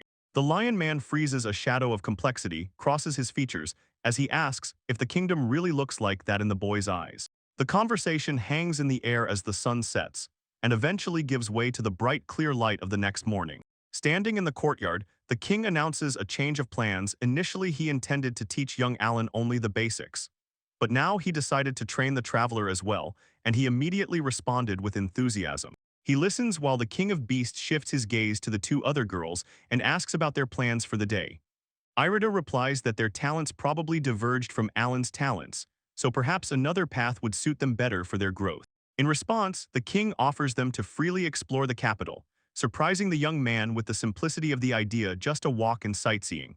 The monarch explains that experiencing the culture of the world is a vital form of mental and spiritual discipline, as necessary as physical training. Despite the king's calm appearance, he is overcome by a sudden attack of anxiety. Imagining children dying right now, he does not let them out of his sight even for a step. They walk more than a kilometer. He lets out a nervous chuckle and frantically looks for a polite reason to voice his overly vigilant, perhaps even absurd, concern. Seeing this hesitation, the lion-like ruler laughs loudly and reminds, "The Beast Kingdom lives differently. The whole country is held together by collective care for the youth." He assures that children walking the streets alone is common here and absolutely safe. He continues and describes the circle. Adults protect the youth, who later grow up to defend the next generation. And this shared thread he calls the very essence of the Beastmen society. To ease the transition into this new environment, the king suggests as a first step to visit the local orphanage. The girls exchange looks of quiet reflection and cautious curiosity at the proposal. He is somewhat wary. He clarifies the distance and learns that the destination is just outside the castle walls. Nearby, his anxiety is still audible, so a familiar voice offers to be a guide and take care of their safety. This is Sora, who steps forward with a reassuring smile, so the children joyfully greet her as soon as they recognize a friend and protector. She listens attentively while Arita approaches with a modest request. He admits that something has long been on his mind, and the young guard looks on with barely noticeable concern as she weighs his words. Turning to his loyal companions, he asks the large white prey if they will watch over everyone during their walk. The beasts respond with excited barks, and their tails wag a silent promise of protection. After all the preparations, the girls joyfully exclaim and announce their departure as they begin to follow their guide. He watches them leave, reminding them that as soon as their visit to the shelter ends, he expects them to be shown all the wonders of the capital. Assessing the dynamics in the group, King Beast nods approvingly. His mighty arms are crossed over his chest. He declares that he intends to teach them the proper way to defend themselves and their allies. His voice thunders authoritatively. A barely noticeable self-satisfied smile spreads across the fox-like face of the lion man as he looks at the travelers. He acknowledges the burden of difficult circumstances on them, yet at the same time his curiosity burns for the path they are forging. The Beast King leads the young man through the marbled, luxurious halls of the palace, and his voice echoes under the high ceilings. He notices that both seem to have their own overly complicated circumstances, and these words throw the boy off track. He is silent for a moment, absorbing the weight of the king's gaze. He is puzzled by how deeply this ruler has truly seen through him. He understands he cannot match such sharp insight. Turning his gaze back to the lesson, the king begins to explain the nuances of physical enhancement. He compares the current, ineffective way the young man uses his strength to a wide-open faucet. Energy simply flows away without any purpose. He warns, if you continuously strengthen the whole body, it will quickly exhaust even the most colossal reserves, and then you will remain vulnerable. On a real battlefield, such a mistake would be fatal. To prove his point, the king concentrates power in one finger and demonstrates a technique he calls partial concentration. The young man asks if the goal is to unleash the force of a single strike and does not take his eyes off the burning number. The king clarifies, this is not just about offensive power. True strength, he says, is not just to win but to have the endurance necessary for survival and victory. While he speaks, his thoughts reach out to the three young girls who entered their lives. He emphasizes, those capable of fighting long are precisely the ones who can truly be a shield for what they hold dear. They stood together in quiet determination. The young girl nodded firmly, while the man spoke about his desire to become a shield of force capable of protecting those who cannot protect themselves. Raising their gaze, eyes full of determination, both the child and the youth begged their mentor to teach them the techniques needed to protect their world, and addressed him with new respect as a master. At his sincere request for a response, a broad, toothy smile blossomed on the face of the king of beasts. His cheerfulness and approval were visible to the naked eye. His loud laughter echoed through the luxurious, sunlit halls of the palace, pleased that they finally had the right mood for the trials ahead. Meanwhile, a lighter energy filled the city streets. Sora led the young girls on a tour of the bustling street, and the group wove through the crowd of townspeople. The girl felt true joy for a moment, and said how unusual and special it was for them, that the walk was just for the two of them. Laughter burst out like a ringing flash against the backdrop of the city. Their excitement reached its peak when they came across a magical shop. Its windows were full of appetizing sweets. They immediately caught their eyes. When everyone gathered to choose treats for Areta, Sora pondered the rare and beautiful scene, different races peacefully coming together in the very heart of the capital, proof that they all fought for the harmony they sought to preserve. She stood before the majestic domed architecture of the capital and thought about how the current Beast King was trying to change the very nature of the nation, moving away from the isolationist policies of past times. She fixed her gaze on the horizon. The difficulties ahead did not let go of her. But despite the resistance and the pile of problems still to be solved, she was certain, The development of interaction between different races was the key to the future of King and Vision. Their journey through the city led to a magnificent two-story building with a bell tower, and she introduced it to the children as a local shelter for orphans. As they approached the gates, laughter reached them, and she explained that this was a home for children who no longer had anyone to care for them. The realization that some of the children lived without parents struck the girls with a quiet, wide-open sadness just then. A friendly voice called Greta. A kind-hearted sister in dark robes came out to meet them, and upon learning that they were guests of the Beast King, she rejoiced and invited the whole group inside to see how the children spent their free time. She assured them that all the residents were polite and nudged the girls to join the fun. Layla met this proposal with an enthusiastic nod of full agreement. Stepping into the lively yard, they immediately found themselves surrounded by curious children of different races. Everyone was looking at the newcomers and admiring their fluffy white companions. They start by getting to know the other children. Shia, with her long blonde hair and rabbinic ears, speaks first. She introduces herself, then points to Layla and Alan. She does not forget their fluffy companions Ku-chan and Maru-chan, introducing them with a cheerful smile. Because of her open nature, she is immediately invited to join the dodgeball game. The other children are eager for her to play, and she responds enthusiastically, assuring that her skirt will not prevent her from running and competing. While her friend easily fits into the company, the red-haired girl at the edge watches with a gloomier face, marveling at how quickly others find friends, a sharp contrast to the heavy thoughts weighing on her own mind about their past abandonment and the loneliness they once shared. Her thoughts grow deeper as she looks back at the other orphans. She wonders under what circumstances each child was thrown here and imagines the pain of losing someone they loved and the feelings that probably still live in their hearts. Her thoughts are suddenly interrupted by a little girl with cat ears who approaches Alan, shattering her peace. A little girl reaches out to her, touches the sleeve, and enthusiastically praises the beautiful clothes. Shyly but with hope in her eyes, she asks if they can play together, extending a hand of friendship to the newcomer. In response to this unexpected kindness, Alan's gloomy mood disappears, completely replaced by a look of genuine joy as she agrees fully and without hesitation. With a shared goal, two girls gather in conversation what to do next. When the girl with cat ears suggests playing house, she agrees with a soft smile, already ready to begin her own journey toward closeness.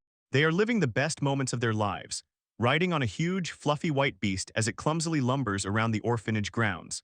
Children's laughter rings outside. They hold tightly to the thick fur and finally feel accepted among new friends. Next to Poruch, the quietest of the trio, sits crouched on the grass, sharing simple food with her new cat friend.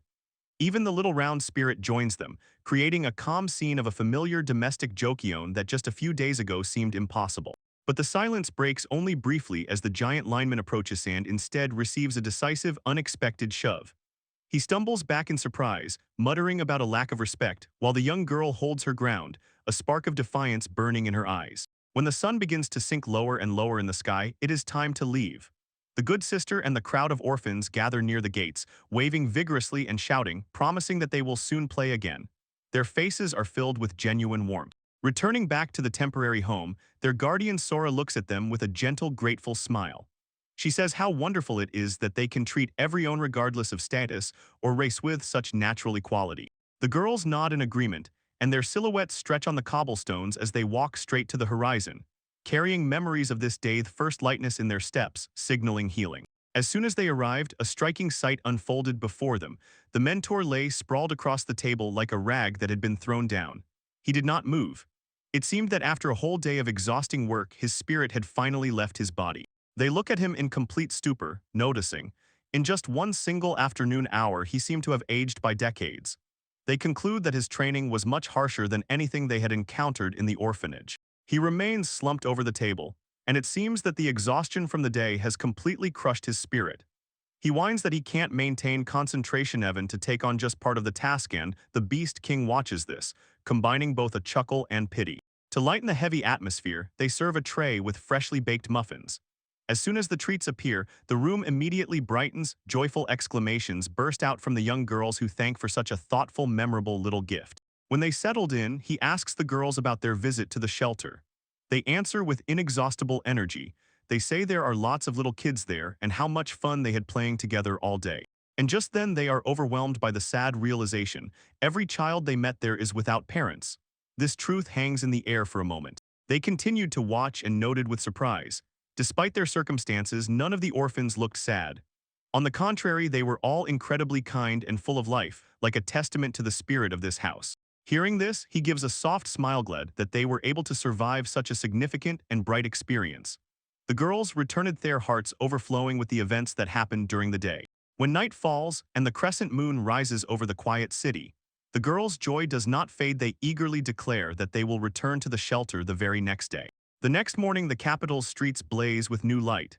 Near the local shop, someone loudly calls out, attracting the owner's attention to start the day's business. The guide with rabbit ears stands before the shelf, bursting with colorful treats, and does not take her eyes off the selection.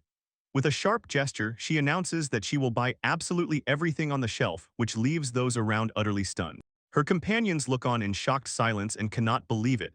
Does she really want to buy the entire stock? She smiles brightly and explains that these are souvenirs for all the children back at the orphanage. Her generosity knows no bounds. Even the seller takes it back, asking for confirmation that such a huge quantity is really meant as a gift. Shiori assures him it is more than enough for her to see the happy faces of the children, and her friends giggle at her boundless enthusiasm. The sun shines brightly over the capital as the company walks the streets, and the clear sky reflects the joyful mood of their mission. As soon as they reach their destination, they are greeted by a whole flock of joyful voices. The children and the kind sister from the shelter have noticed them. Warmth and recognition immediately spread through the air. They roll out their colossal pile of sweets, and the sister almost loses her speech at the scale of the donation. The girl with rabbit ears beams. She can hardly wait to start handing out treats to the crowd already waiting. When the children rush forward, chaos almost begins. Their eyes burn with excitement at the sight of the mountain of candies. The sister quickly steps ahead and firmly insists that they stay in line and not push until the distribution finally truly begins. While the treats are being handed out, the air fills with sincere words of thanks and declarations of love to the generous benefactor. She watches with a gentle smile, pleased that every child has received a piece of the joy she brought. She continues to distribute treats, and her smile does not waver for a moment as she perfectly blends with the joyful children. Watching her, the young elf suddenly feels a sharp, acute pang of loneliness. She thinks about how her dear sister seems to already belong to everyone, and for a moment feels forgotten and alone among the crowd of cheerful orphans. While she was lost in thought, the sun began to hide behind the horizon, and finally the girl hare finished her task. She sighed wearily, yet with a sense of satisfaction. Noticing that her friend was silent, she turns and sees nearby a young elf girl standing aside with puffed cheeks, clearly pursing her lips. When asked what could be troubling her so, the girl stubbornly insists that everything is fine, but her angry facial expression says otherwise. Despite her stubborn denial, a small, neatly wrapped box is suddenly offered to her, a gentle hand. When she extends the gift, the young elf girl freezes, staring in genuine surprise. Her eyes open wide as she takes the small package in her hands. Noticing her surprise, the girl rabbit explains that this very gift was specially set aside for her. She says it is a token of gratitude for all the persistent work she constantly puts in, making it clear she has not been forgotten at all. Touched by her kindness, the young elf girl clutches the precious gift tightly to her chest, and tears gather in her eyes, full of joy. They press tightly against each other right outside near the shelter. The younger girl's heart overflows with joy, and she confesses her love to her companion. But the sudden, warm surge of affection throws the older girl off balance. Her eyes open wide in surprise when she is so sincerely called Many Sister. From afar, a pair of eyes narrow behind round glasses, and the observer coldly, without emotion, scrutinizes this tender moment. He mutters to himself, "The land has grown lazy and weak under the long shadow of peace." He shifts his gaze to the building and doubts whether this is really the shelter they were looking for. His companion, a burly beastman, snorts disdainfully at the thought. Protecting children, he says, is empty sentimentality and complete foolishness. A pack of beast people gathers in the forest, and the voice of their leader rises as he challenges them to determine the ultimate truth of their world. With a roar full of conviction, he proclaims only strength truly matters. They listen attentively. Their faces harden as the exhausting labor through which they gain their strength comes to mind. The idea of using such strength to protect the weak or nurture children is laughable to them and beneath their dignity. The crooked leader growls, the single eye flashes with a predatory intent. He vows to show this soft, spoiled nation the true meaning of strength, hinting at a bloody breach of the peace they despise. Under the bright morning sun, Alita and Alan took battle stances, looking at the majestic figure of the king of beasts, who silently and boldly nodded to them forward. They launch an attack simultaneously. Their movements merge into a continuous surge, but the mighty warrior effortlessly deflects their strikes with practiced techniques. She immediately responded with a quick high kick, but he still remained unreachable. His movements were so smooth that her attacks seemed to pass through thin air. Clenching her teeth, she delivered a powerful blow with all her strength, but the King of Beasts caught it with one hand, his face expressionless. He watched her closely, acknowledging. Her strength was growing steadily, but the gap between their abilities did not diminish. When the session ended, Lyman quietly smiled at her obvious frustration, and Ayrton noted that her ability to maintain focus during prolonged combat had noticeably strengthened. He silently observed with quiet satisfaction, convinced that they were making progress despite such formidable mentorship. The King of Beasts towers, a confident smile spreading across his leonine features. He declares that today he is in an especially good mood and decides it is time to teach his students the true finishing technique. He watches as the young girl's eyes light up with pure joy at the thought of the secret move, while the young man only smiles, acknowledging the king's unpredictable but generous nature. The king continues his lecture and explains, through meditation, they have learned to feel the immense energy of the earth itself. The next step, he says, is to overlay that external power onto their own, borrowing strength from the world around them rather than relying solely on internal reserves. This is the first step. This concept manifests as two separate streams of energy, one personal, the other earthly. They begin to twist and intertwine in a delicate but powerful dance. He brings his huge palms together, compressing these two energies into one bright, focused ball of light. He calls this synthesis Taiji, the ultimate union of forces. Exhaling sharply, he abruptly thrusts his palms forward and releases the gathered energy in a dazzling beam that rushes to the very horizon. The enormous scale of power overwhelms the young girl. She gasps as she watches the spectacle. The young man froze his gaze on the fading light, and suddenly clarity overwhelmed him. The scattered lessons he had mastered finally came together into a single coherent understanding of the technique. The girl immediately pleaded with her mentor to teach her to wield such power. The King of Beasts laughed, heartily pleased with their enthusiasm, and agreed to guide her. These intonations suggest the path ahead will be far from easy. He leaned closer and spoke in a muffled, thunderous bass directly to Erida, sharply commanding, "This power must never be used for anything except defense." Erida could only stare back. Surprise and shock crossed his face as soon as the command fell with full weight. Continuing the explanation, the Lion Man clarified that he did not pass this secret technique to just anyone.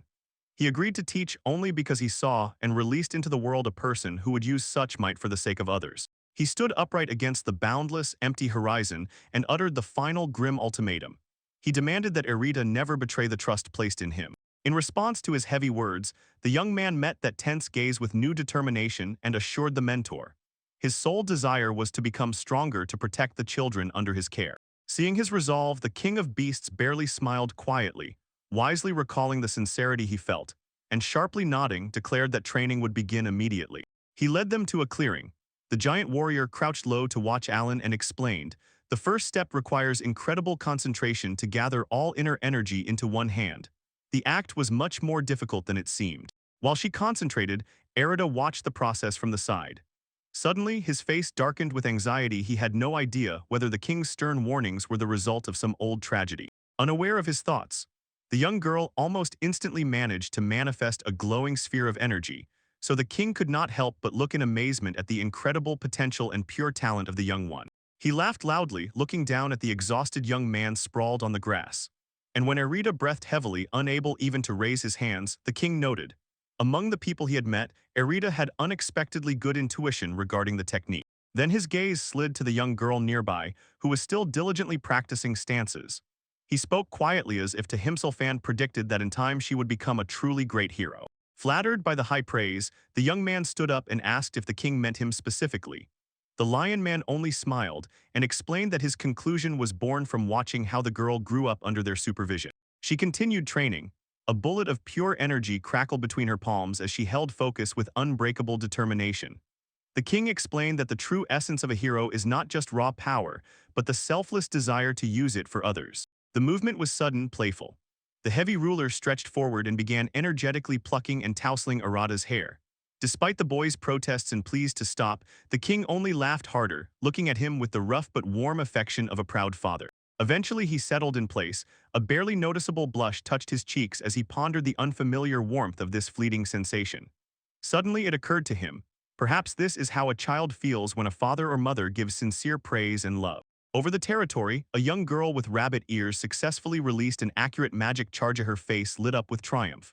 Her companions cheered her on, and as soon as the sun began to rise, they decided to take a break from lessons and look around. They gathered their fluffy companions, who barked and chirped with joy before the upcoming walk.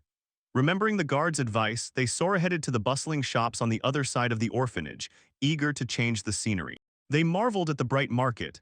They looked at various shops and caught sight of the crowd that filled the passage. While Shia's gaze darted from one colorful stall to another, Layla gently asked her to stay close and reminded her not to spoil her appetite for dinner. But Shia was already reaching out, pointing to another street, was eager to explore the shops visible in the distance. Her admiration was suddenly interrupted by a firm hand. She grabbed her wrist, and the girl exhaled sharply in surprise, almost out of breath. She was met with a stern warning from Erida. He reminded her not to stray too far from his side. The flickering magical link that connected them became a tangible reminder of the boundary they were not allowed to cross. Then he shifted his gaze to Kuchan, just as they reached the boundary of their allowed territory, and some large creature let out a low, uncertain whine. Eretta crouched down to calm the beast, promising that they would not go further into the unknown. He watched as they hovered on the edge. The girls were discussing other children from the shelter who had moved toward the forest. They understood. A barely trembling chain bound their movements, yet at the same time tied Erida to them, cutting off his freedom. Still, they thought if they climbed higher, maybe they could catch even a glimpse of their friends. Eventually, their gaze settled on the majestic stone walls of the nearest fortification. They thought that from the top there would be a perfect view. Nearby, a stern but attentive beastman guarded them, watching for any approach and looking with an expression that held something interesting. They approached the nearest guard to ask permission to climb up and look around. He grumbled but nodded kindly. He allowed it but warned, "Watch your step." They rejoiced even more, sincerely thanked him, and set off to climb. They finally reached the top of the stone wall, climbed onto the pier above the edge, and, eyes wide open, grabbed onto it with curiosity. From this height the world unfolded before them, captivating rolling hills and distant, jagged peaks stretched far beyond the village. Despite the beauty of the landscape, a shadow of anxiety passed over Shia's face as she gazed into the dense forest. Asking aloud if their friends from the shelter could be somewhere among those trees, Layla noticed her state and asked what troubled her. To this, Shia could only reply that she had long had a sticky, unpleasant premonition about that forest. She felt the tension rising. Taking the initiative, she ordered Shia to return to the palace and report to Erida about her doubts concerning the other children. Shia was shocked by the sudden demand. Her eyes widened in surprise at the thought of leaving her sister at the guard post. She stayed at the fortification with the small, fluffy Maruchan, vigilantly watching for any signs of trouble, while Shia urged her to be careful and not overexert herself on the way back. A heavy burden, but Layla felt it was the only way to guarantee they could respond quickly if something went wrong. Descending back to the ground, Shia went to the great Kuchan and asked the great beast if he sensed any impending threat. He was silent, and his huge eyes calmly and attentively scanned the horizon, offering almost no relief. Her gaze froze on the distant line of the forest. Although Kuchan did not react as he would to a monster, the knot of fear in her stomach did not dissipate. Suddenly, she noticed movement, frantic rustling among the leaves, which meant something was flying toward the village at a furious speed. The source of her fear finally burst out. Several children from the shelter ran out of the forest, huddled together. Their faces were twisted with pure terror. They screamed for help and fled from an invisible threat. They rushed sharply to the safe wall, their voices trembling with relief and haste. One of the girls called out to the huge white beast, desperately asking for his help as soon as they finally reached their comrades. Gasping, the younger ones recount the horror they have just escaped, explaining that all the other sister and the rest of the children are already captured. The news drags the air, and the awareness of the threat finally sinks into them. In a desperate attempt to urge it to move, she climbs onto the fluffy creature's back and presses down to make it move, but the giant beast stands rooted to the spot. Its eyes filled with a strange, painful hesitation she cannot understand. Noticing the creature's hesitation, the young man watches as it looks back at him. The beast barks sharply and meaningfully, as if trying to convey a barrier that his physical strength cannot overcome. He takes a step forward to explain the harsh truth of their situation. The mystical bond binds them. If the distance exceeds 1 kilometer, the tension becomes deadly. It is a risk that threatens even his life, but the children's plight demands immediate action. Tears well up in her eyes as she looks back. Her voice trembles under the weight of her plea. She begs to be given a chance to save them now, fearing that if they delay, the opportunity will disappear forever, and she will be haunted and pursued by the bitterness of inaction. She buries her face in the soft white fur. She continues to whisper her desperate plea, swearing, as soon as it becomes truly dangerous, they will retreat. Her heart is set on salvation even if the odds are against them. Finally, moved by her unwavering determination, the giant creature emits a muffled sound of agreement and begins to leap forward into the unknown. With a brief, tearful word of thanks, she holds on tightly as they rush toward danger. The captain's voice thunders over the expanse, covering the air as he calls out to the young man frozen in shock. The captain demands to know what happened. His presence is like an anchor that balances the sudden rise in tension. At the captain's request, the girl with the young, frightened ear quickly jumps forward and tightly presses her little companion. She breathlessly explains that she has a message from Layla, and her eyes flash with the same urgent panic as the young man's. She continues, her voice trembling as she talks about the eerie feeling coming from the depths of the dark forest, about the darkness that makes her fear for the safety of the children in the shelter. The realization hits the young man as if physically. Layla went into the forest completely alone. The girl then reveals a chilling detail. She says the mystical connection between them suddenly broke, so she decided Layla was left alone and faces a terrible danger. He quickly thanks her for the warning, and the thought races in his mind to the forest edge. Squatting on the dusty ground, he looks at his trembling hands and realizes, even a simple separation brings incredible physical pain. And the thought that the connection might break completely is a nightmare he cannot shake. He knows there is no time. Every second counts if he wants to reach her before it becomes too late. Before leaving, the other children step forward, their faces frozen with stubborn determination to join the rescue. He gently but firmly refuses, explaining that if he leads them into such danger, their own fragile bonds might also break, and then they will all become vulnerable. Turning to his mentor, he rushed with a hasty apology for the sudden departure, and his determination grew stronger as he declared that he would go to the forest and bring Layla home safely. The mighty warrior listens attentively, and as soon as he hears that the orphans' lives are in danger, he crosses his arms and declares that he will not allow the young lad to go into this danger alone. He recognizes the terrible danger looming over Eritover, his child. His sharp gaze narrows with determination. Offering his skill, he vows to lead the way by the fastest route to the forest. Erida, encouraged by the support, sincerely thanks him. Turning to his men, the commander announces that the search party is fully assembled. He orders them to head to the forest through the southern Gadeth. Voice carries authority and urgency as they prepare to set out. In a moment, the rescue squad thunders across the plains. Ahead are Erida and the leader of the beastmen carrying the other children. Every second is worth its weight in gold. They push with their last strength, and the dull thunder of horse hooves echoes along with the mad beating of hearts. While they are driving, only one worry consumes his thoughts: will Layla survive? He clenches his teeth and silently prays for her safety, while straining all his senses, tracking the invisible thread of connection that still holds them.